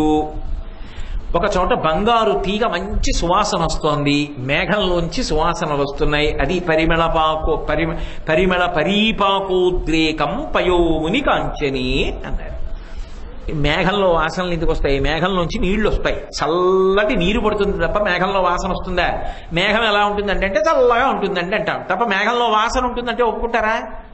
కానీ మూకశంకరులు అంటున్నారు మేఘంలో వాసన ఉందన్నారు. ఏమిటి వాసన అంటే నల్ల మబ్బు ఎలా ఉంటుందో అమ్మవారి కొప్పు అలా ఉంటుంది, ఆ కొప్పులో వాసన ఉంది, అందుకని అమ్మ నీ దగ్గర ఉన్న నల్ల మబ్బుకి వాసన ఉందన్నారు. కాంచని బంగారు తీగకి వాసన అబ్బిందన్నారు. అమ్మవారి యొక్క శరీరం తటిల్లత సమరుచి, ఆ మెరుపు తీగ ఎలా ఉంటుందో అలా ఉంటుంది. అంతేనా? ఒక్క కాంతేనా? కాదు, కాంతితో పాటు ఆమె శరీరం అంతా కూడా సువాసనలు వెదజల్లుతుంది. కాబట్టి అమ్మ అంత గొప్ప విశేషం నీ శరీరం. అంతేకాదమ్మా, అందులో ఇంకొక అద్భుతం ఉంది.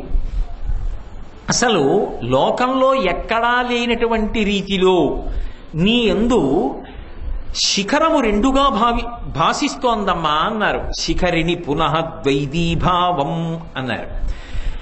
ఒక కొండ ఉందనుకోండి, ఆ కొండ సగానికి తెగి రెండుగా కనపడింది అనుకోండి, ఆశ్చర్యం, అదేంటి ఆ కొండ సమానంగా అలా రెండుగా తెగింది అనిపిస్తుందే, అమ్మా నీ యొక్క వక్షోభాగము అలా కనపడుతోంది అని. చాలు, ఇంకంతకన్నా దానికి వర్ణన అక్కర్లేదు. అంత విశేషము నీ యొక్క శరీరమునందు అన్వయమై ఉన్నది. అలాగే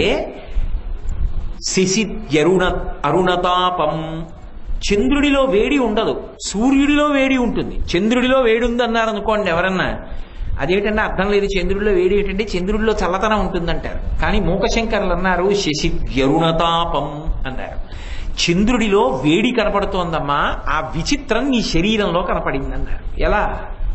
ఎలా కనపడుతుంది అంటే, శశి అంటే అమ్మవారి యొక్క ముఖం పూర్ణ చంద్రబింబంలా ఉంటుంది.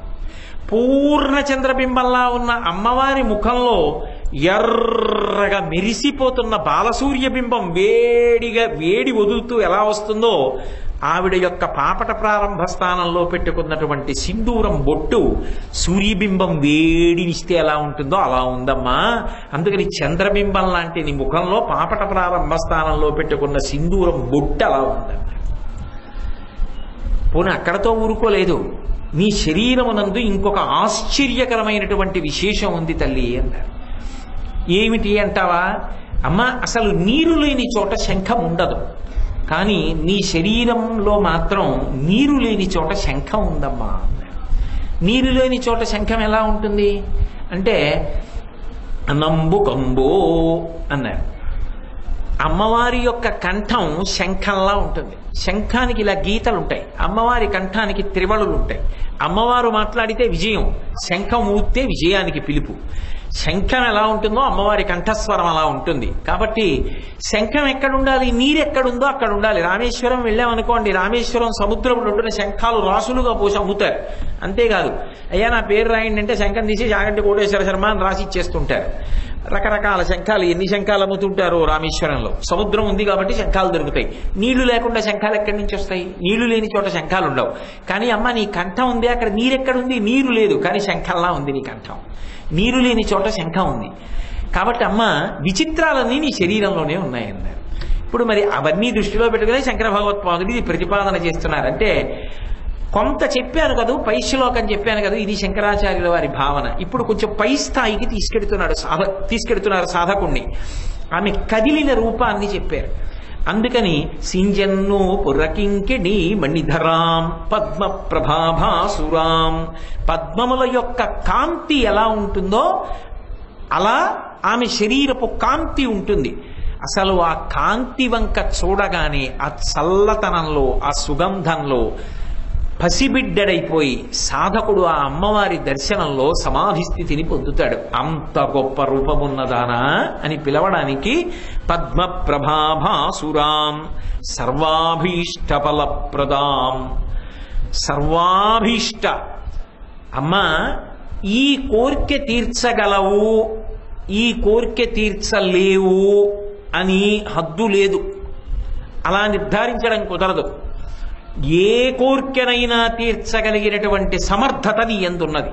అందుకే ఆవిడికి కామకోటి అని పేరు. కామకోటి అంటే మీరు ఏ కోరిక కోరండి, ఆ కోరికని తీర్చగలిగినటువంటి శక్తి కలిగిన తల్లి. అందుకే ఆమెయే ఆదిశక్తి.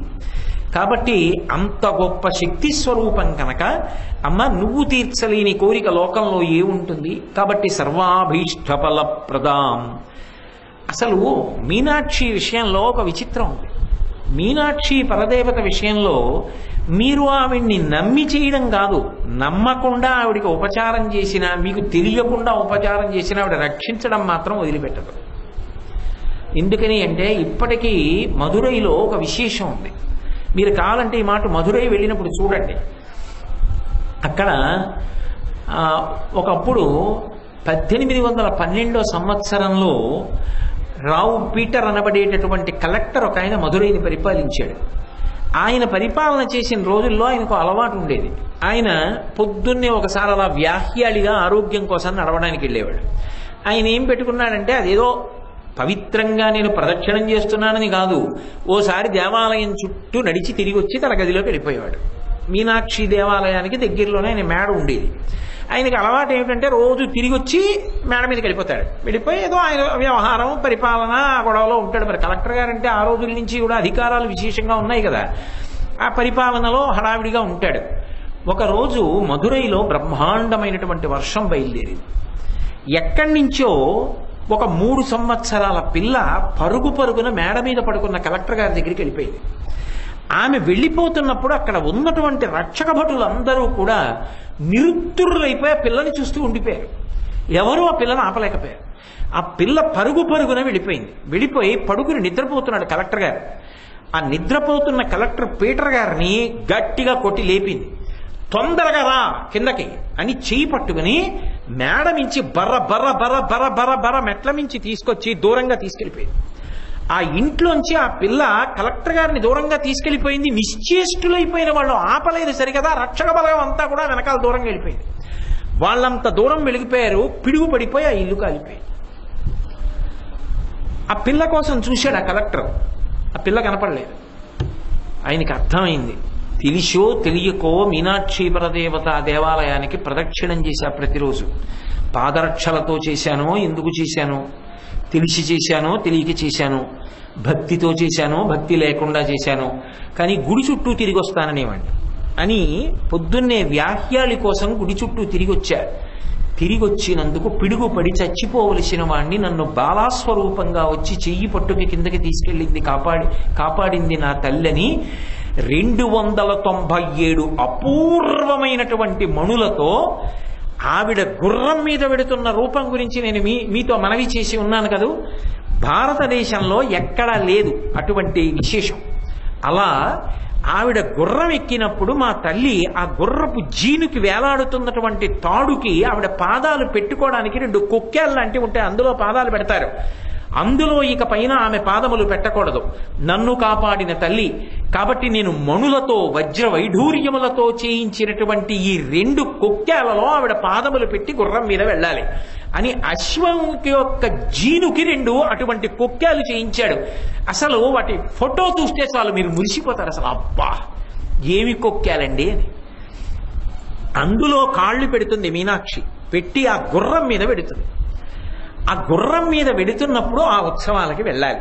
ఆ ఉత్సవాలు ఎప్పుడు ఉన్నాయి ఏమిటి ఆ తేదీలు కనుక్కొని ప్రణాళిక వేసుకుని మధురై వెళ్ళి ఓ 10 రోజులు ఉండి అవన్నీ చూసి వస్తే తప్ప మన జన్మ ఎలా ధన్యం అవుతుంది.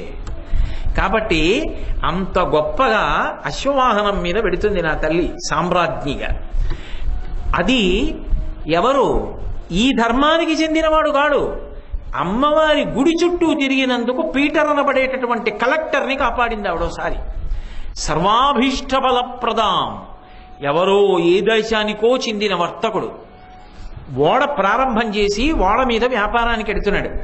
వెడుతూ అమ్మవారి గుడి దగ్గరికి వచ్చి, అమ్మాయి ఎంతో డబ్బు ఖర్చు పెట్టి నౌకా నిర్మాణం చేయించాను, ఎక్కడో ఖండాంతరంలో వ్యాపారం చేయడానికి సముద్రంలో బయలుదేరుతున్నాను, ఎన్నో ఉత్పాతములు ఉంటాయి, అమ్మా నా ఓడ నశించిపోకుండా నేను నశించిపోకుండా క్షేమంగా వ్యాపారంలో లాభాలు సంపాదించి తిరిగి వచ్చేటట్టుగా నన్ను అనుగ్రహించు, వచ్చి నీ దర్శనం చేస్తానని, అమ్మా నా ఓడ నీ రూపమే అని నమ్ముకుని సముద్రంలో నువ్వే నన్ను కాపాడుతున్నావని నా ఓడకి నీ పేరు పెట్టుకుంటానని ఆ ఓడ పేరు MVSSM మీనాక్షి. మీరు కావాలంటే మెరైన్ హిస్టరీలో ఉంది ఆ పేరు ఇప్పటికీ.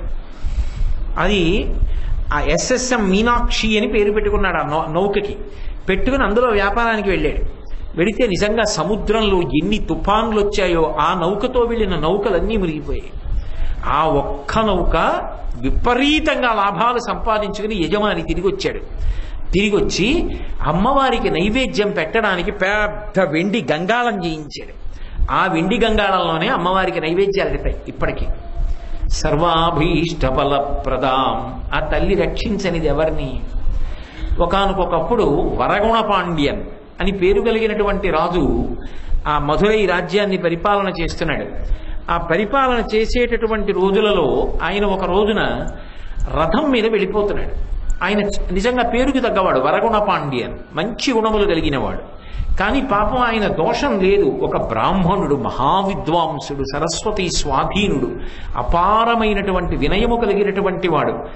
మహారాజు గారు అలా వెళ్ళిపోతుంటే అక్కడ నిలబడ్డాడు.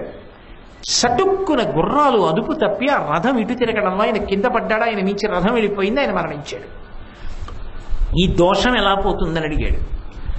ఓ బోలెడన్ని శాంతులు చెప్పారు, దానాలు చెప్పారు, అన్నీ చెప్పాడు. ఏవి చేసినా రాజుకు మనశ్శాంతి కలగల. నిస్తేజంగా అయిపోయాడు. ఎప్పుడూ ఏదో బెంగ పెట్టుకున్న వాడిలా ఉండేవాడు.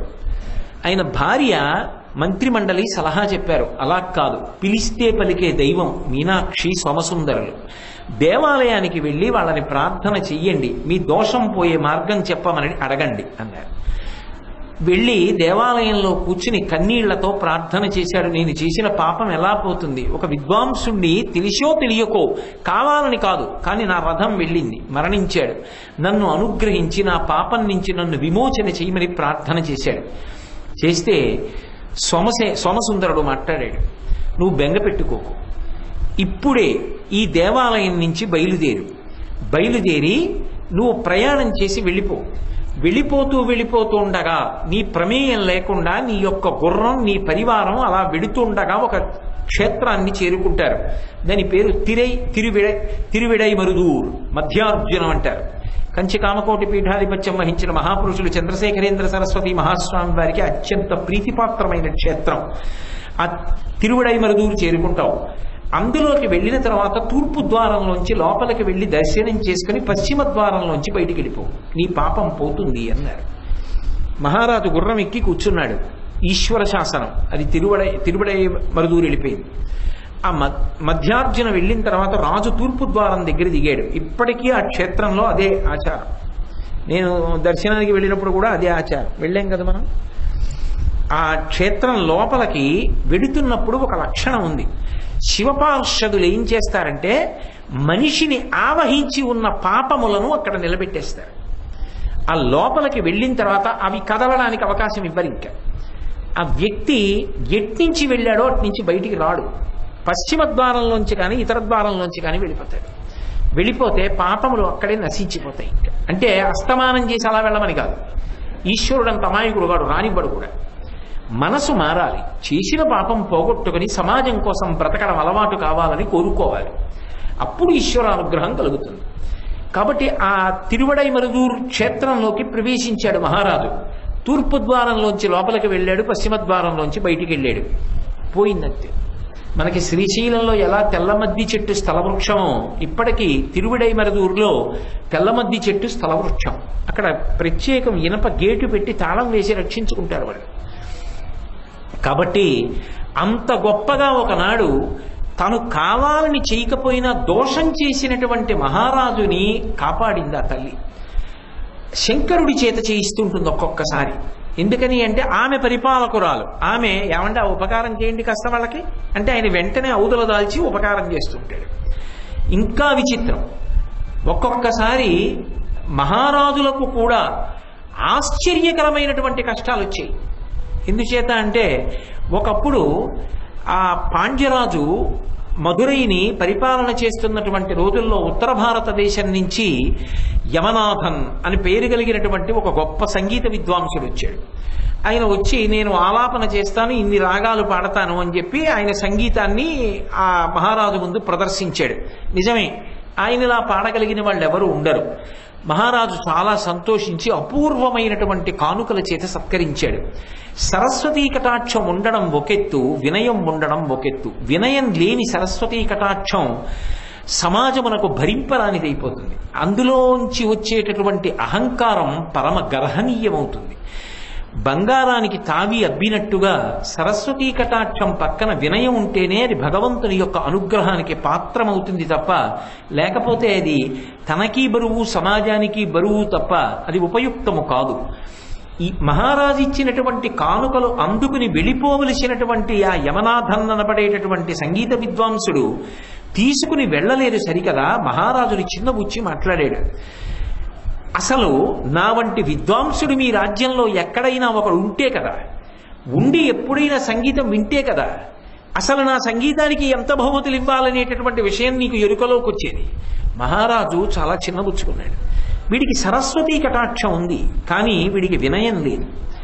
కానీ నాకొక్క విషయం తెలుసు, సరస్వతీ కటాక్షం ఉండి ఆ భగవద్భక్తి కూడా కలిగినటువంటి వాడి ముందు ఇలా వదరి మాట్లాడేటటువంటి వాడు నిలబడలేడు. కాలపరీక్షలో ఎవడి కోరుకోకపోయినా కీర్తి వెంటపడుతుంది అంటే ఆ వినయము భక్తి కలిగిన వాడి వెంట పడుతుంది తప్ప నాకు సరస్వతీ కటాక్షం ఓటి ఉంది నా వెంట జనం పడాలంటే పడరు. పడలేదు కదా అని ఏడిస్తే అదో దోషం తప్ప దాని వలన వచ్చే ఉపయోగము ఉండదు. ఇదే ఆ మహారాజు నిర్ధారించాడు. భక్తి సరస్వతీ కటాక్షము ఉన్నవాడు ఎవరుంటాడో అటువంటి వాడి ముందు కేవల సరస్వతీ కటాక్షం ఒక్కటే ఉన్న వీడు నిలబడడు. అప్పుడు తప్ప వీడికి వినయం రాదు, వీడికి భక్తి రాదు. వీడు నన్ను ధిక్కరించడం మాట అలా ఉంచండి, వీడికి వినయం రావాలి జీవితంలో, లేకపోతే వీడు బాగుపడడు. అందుకని నా దేశంలో ఇంత గొప్ప విద్వాంసుడు కాడు. ఇంత గొప్ప విద్వాంసుడు కాకపోయినా అపారమైనటువంటి భక్తి తత్పరుడైనటువంటి విద్వాంసుడు ఒక ఆయన ఉన్నాడు. కాబట్టి నేను ఆయన్ని పిలుస్తాను అని చెప్పి ఆయనకి కబురు చేశాడు.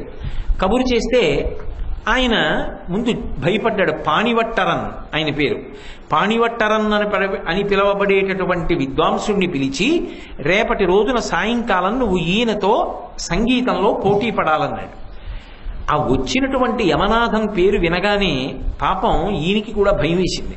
సామాన్యుడు కాడే, అపారమైన విద్వాంసుడు, ముఖాముఖి సంగీతంలో ఈయన్ని నేనేం తట్టుకుంటాను. కానీ ఆయన మహారాజు శాసనం కాదనకూడదు, దేశ గౌరవం. ఆయన ఎవ్వరికీ చెప్పలేదు. తిన్నగా మీనాక్షి పరదేవత దేవాలయంలో వెళ్ళాడు. భారతదేశంలో ఎక్కడా లేని విధంగా ఒక్క మీనాక్షి దేవాలయంలో ఒక విశేషం ఉంది. గోడ మీద ఒక యంత్రం ఉంటుంది, అందులో సంగీతంలో రాగాలకి సంబంధించిన నొటేషన్స్ అన్నీ ఉంటాయి. గురు శిష్యులు ఇద్దరూ కింద కూర్చుంటే పైన చూస్తూ నొటేషన్స్ చెప్తూ రాగాలు నేర్పుతారు. అంత గొప్పగా లిఖించారు యంత్రంలోకి. అది ఒక్క మధురైలోనే కనపడుతుంది. మధురై సంగీతానికి పెట్టింది పేరు.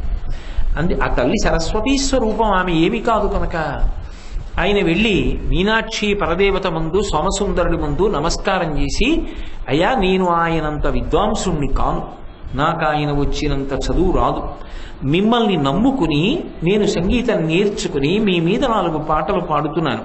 కానీ ఇవాళ అనుకోని రీతిలో అటువంటి విద్వాంసుడిని ఢీకొట్టవలసి వచ్చింది. నా యొక్క యోగక్షేమములు మీరే చూడాలి. నేను గెలిచి దేశం యొక్క గెలుపుగా మారి దేశం యొక్క వైభవం మీరు నిలబెట్టాలి. యథార్థమునకు నేను ఆయనంత విద్వాంసుణ్ణి కాను, కానీ నన్ను మీరు నిలబెట్టాలని అడిగాడు తప్ప ఆయన అహంకారం గురించి ఆయన మాట్లాడలేదు. అది ఆయన వినయం. వెళ్ళిపోయాడు ఇంటికి. రేపు పొద్దున్న పరీక్ష.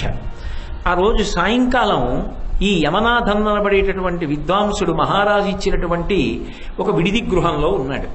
ఒక కట్టెలు కొట్టుకుని వెళ్ళిపోతున్నటువంటి ఒక సామాన్యమైనటువంటి వ్యక్తి ఆయన ఉన్నటువంటి ఇంటి అరుగు మీద ఆ కట్టెల మోపు దింపి తలపాగా విప్పి దులిపి కాసేపు ప్రశాంతపడడానికి ముఖం తుడుచుకుని చేతులు తుడుచుకుని అరుగు మీద కూర్చొని ఓ రాగం పాడడం మొదలుపెట్టాడు. లోపల ఉన్నటువంటి యమనాథన్ విన్నాడు. అబ్బా, అద్భుతంగా ఉందే ఈ రాగం, ఏదో అసలు ఎప్పుడు వినలేదే, అసలు ఆ కీర్తన ఏమిటి అంత గొప్పగా ఉంది, రాగం ఏమిటి అంత గొప్పగా ఉంది అని బయటికి వచ్చాడు. బయటికి వచ్చి విన్నాడు. ఆయన ఏదో కొద్దిగా పాడి వదిలిపెట్టేశాడు. ఏమయ్యా నువ్వు పాడిన రాగం ఏమిటి, ఆ కీర్తన ఏమిటి, ఎక్కడిది, నీ గురువెవరు, ఎలా నేర్చుకున్నావు అన్నాడు. ఆయన అన్నాడు, నేను పాణిపట్టరం యొక్క శిష్యుణ్ణి.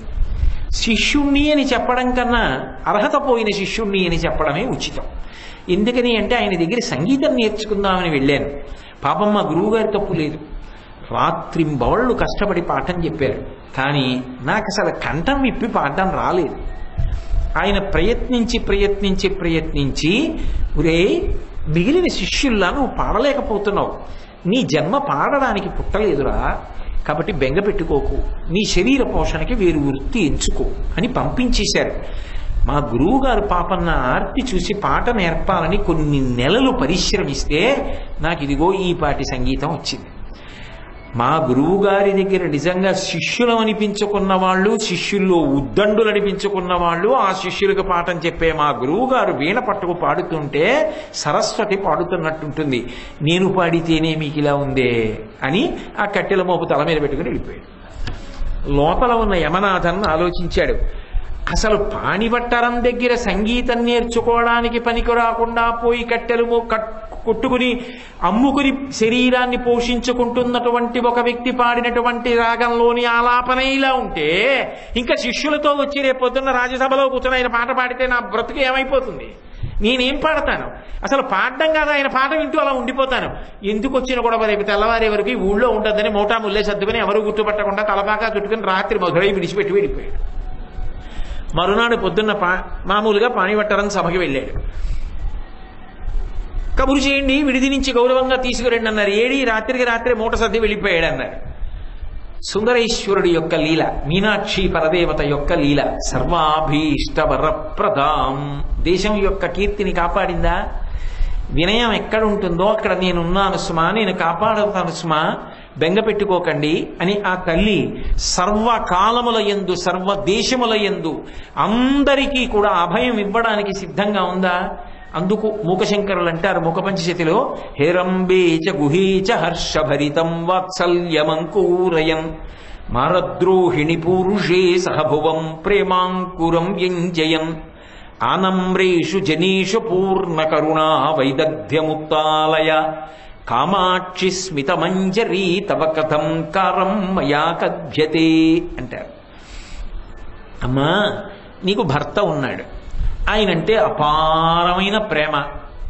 మారద్రోహిణి పురుషే సహభువం.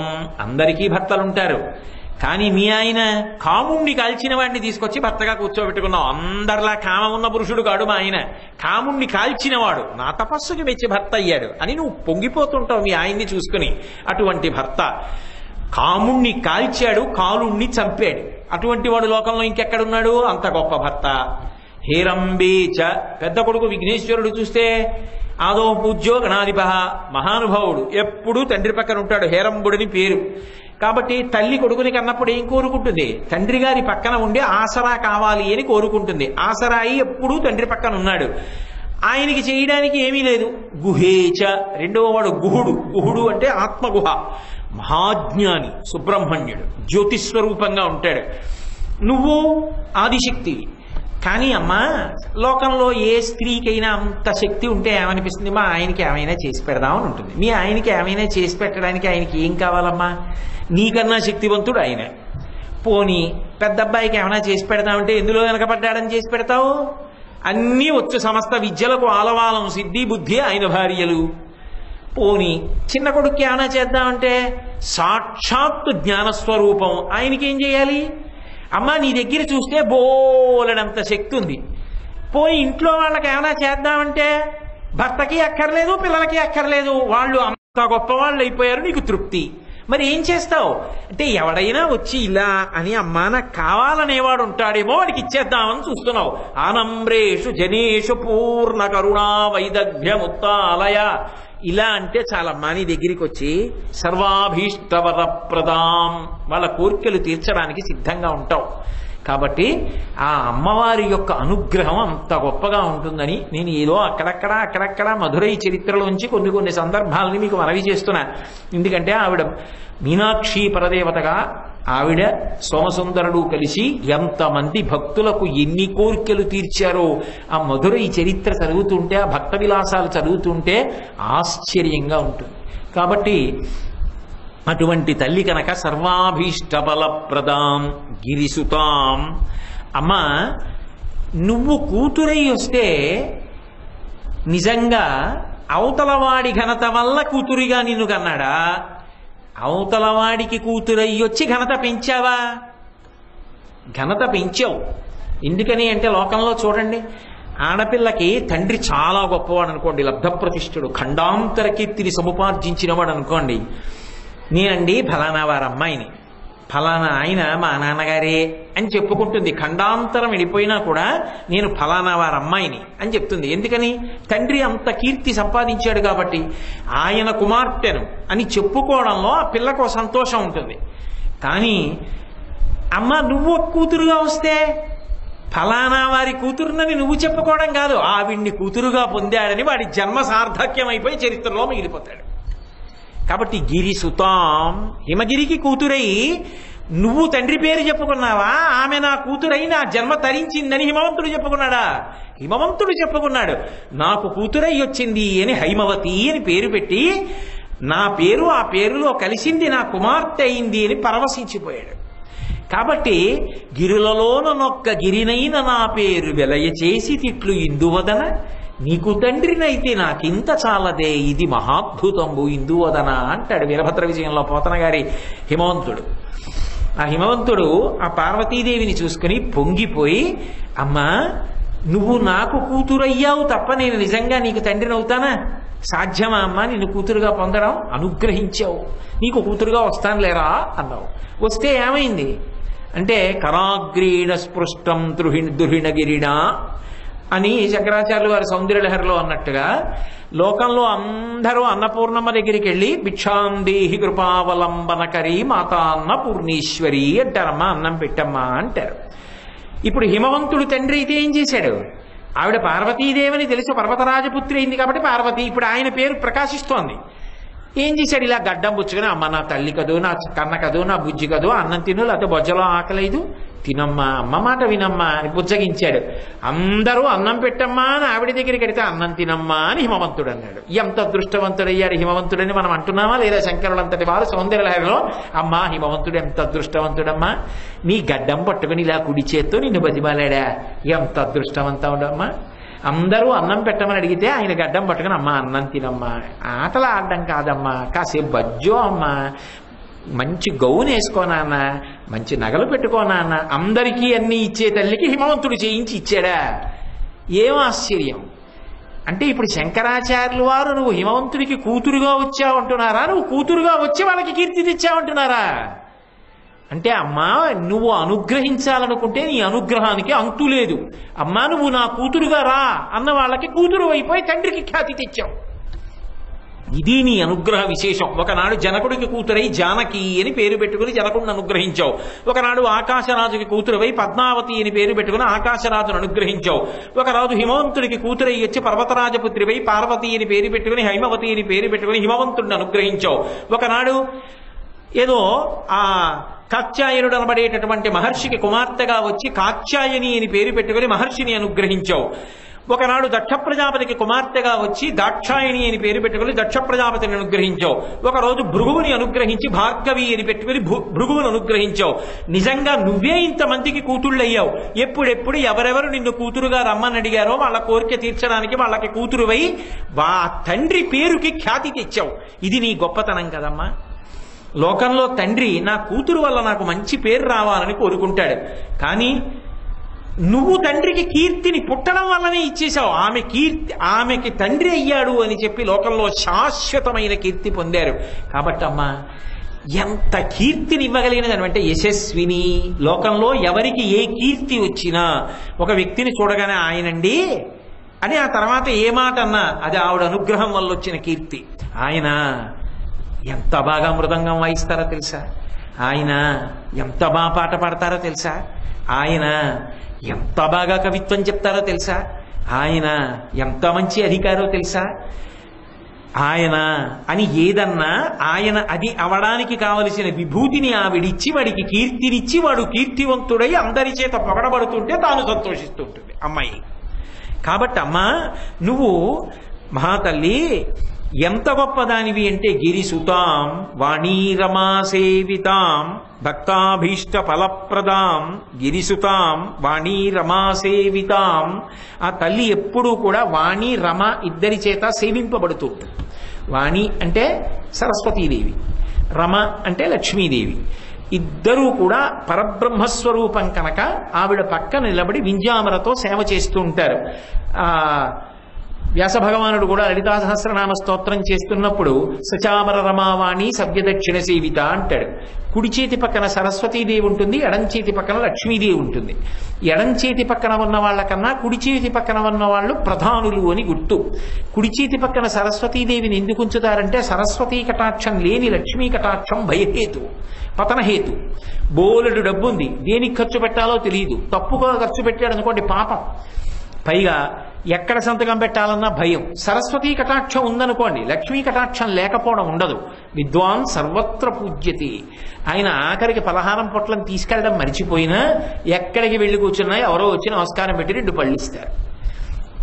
విద్వాంసుడికి దూరభూమి లేదు, అంతటా గౌరవింపబడతాడు. కాబట్టి సరస్వతీ కటాక్షం ఉంటే లక్ష్మీ కటాక్షం ఉండి తీరుతుంది. కాబట్టి ఆ ఇద్దరూ కూడా పక్కన నిలబడి వింజామరలు వేస్తూ ఉంటారు. ఆ మీనాక్షి పరదేవత పాదముల దగ్గర ఇలా వంగాడు అనుకోండి, వంగినప్పుడు ఇటువైపు నుంచి వేస్తున్న వింజామర యొక్క గాలి తగులుతుంది, ఇటుపక్క నుంచి లక్ష్మీదేవి వేస్తున్న వింజామర గాలి తగులుతుంది. అప్పుడు ఏమవుతుంది? సరస్వతీ కటాక్షము లక్ష్మీ కటాక్షము రెండూ వస్తాయి. ఎంత వస్తాయి అంటే మళ్ళీ శంకరాచార్యులు వారే సౌందర్యలహరిలో చెప్పారు, సరస్వత్యా లక్ష్మ్యా విధిహరి సపత్నో విహరతే రతేహ పాతివ్రత్యం శిథిలయతి రంయేన వపుషా చిరంజీవన్నేవ క్షపిత పశుపాశ వ్యతికర పరానందాభిక్యం రసయతి రసం తద్భజనవాన్ అన్నారు. ఎంత సరస్వతీ కటాక్షం వస్తుందంటేట సరస్వతీదేవి భర్త అయిన బ్రహ్మగారు అనుకుంటాట, ఒరే అసలు నాకు కదా సరస్వతీదేవి భార్య, నాకు ఉండవలసిన కటాక్షం కన్నా వీడికి ఎక్కువ కటాక్షం ఉందే అని బ్రహ్మగారు అసూయపడేంత సరస్వతీ కటాక్షం వస్తుందిట. అదేమిటి లక్ష్మీదేవి కటాక్షం నాకుండవలసిన దానికన్నా వీడికి ఎక్కువ ఉందే అని విష్ణు అసూయపడవలసినంత లక్ష్మీ కటాక్షం వస్తుందిట. ఎంత ఉన్నా పగలు చూస్తే రాత్రి కల్లోకి వచ్చేంత భయంకరమైన రూపం అనుకోండి, ఉపయోగం ఏముంది? అలా కాకుండా రతీదేవి పాతివ్రత్యం శిథిలమయ్యేంత అందగాడవుతాట. అంటే లోకంలో అందగాడు అంటే మన్మధుడిని చెప్తారు. మన్మధుడి భార్య అయిన రతీదేవి ఆ పురుషుణ్ణి చూసి అబ్బమ్మా ఆయన కన్నా బాగున్నాడే అంటుందిట. అలా పరపురుషుణ్ణి పొగడ్డం మరి పాతివ్రత్యం శిథిలమైందిగా.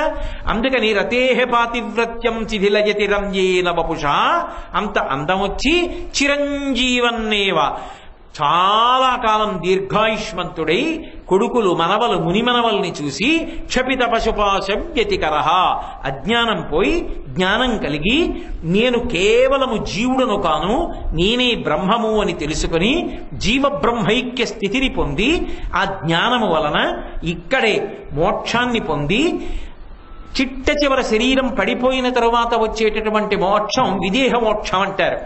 ఇక్కడ ఉండగానే ఆ జ్ఞానము చేత నేను శరీరము కాదు ఆత్మ అనేటటువంటి అద్వైతానుభూతిని పొందడం అనేటటువంటిది ఎందువల్ల వస్తుంది అంటే, అమ్మా త్వద్భజనవాన్, నీ యొక్క అనుగ్రహాన్ని ఎవడు పొందుతున్నాడో వాడు వాణీ రమాసేవితాం, సరస్వతీదేవి లక్ష్మీదేవుల చేత సేవింపబడేటటువంటి నీ యొక్క అనుగ్రహాన్ని పొందుతున్నాడు. కాబట్టి వాళ్ళ అనుగ్రహాన్ని కూడా పొంది ఈ లోకంలో ఎన్ని పొందాలో అన్ని పొంది చిట్ట చివర మోక్షాన్ని కూడా పొందుతున్నాడు. పునరావృత్తి రహిత శాశ్వత శివ సాయుధ్య స్థితిని పొందగలుగుతున్నాడు. ఇన్ని ఇవ్వగలిగినటువంటి క్రియాశక్తి స్వరూపానిది అమ్మా మీనాక్షి, నీది పరమాద్భుతమైనటువంటి స్వరూపమని శంకర భగవత్పాదులు ఈ శ్లోకం ద్వారా కీర్తించి ఆ అమ్మవారిని పరమ భక్తితో చూడగానే మురిసిపొమ్మని మనకందరికీ అందించినటువంటి వేరొక రత్నం. ఒక్కసారి ఇవాళ పూర్తి చేసిన శ్లోకాన్ని మళ్ళీ అందాం. ముక్తాహార లసత్కిరీట రుచిరాం పూర్ణేందువక్త్ర ప్రభాం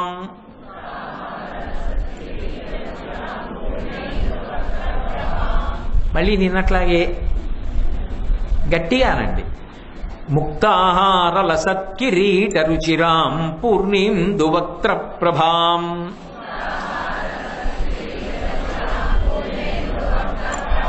సింజన్నో పురకింకిణీ మణిధరాం పద్మ ప్రభాభాసురాం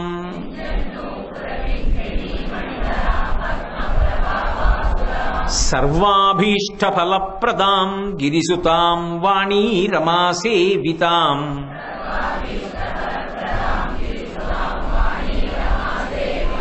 మీనాక్షీం ప్రణతోస్మి సంతతమహం కారుణ్యవారాన్నిధిం.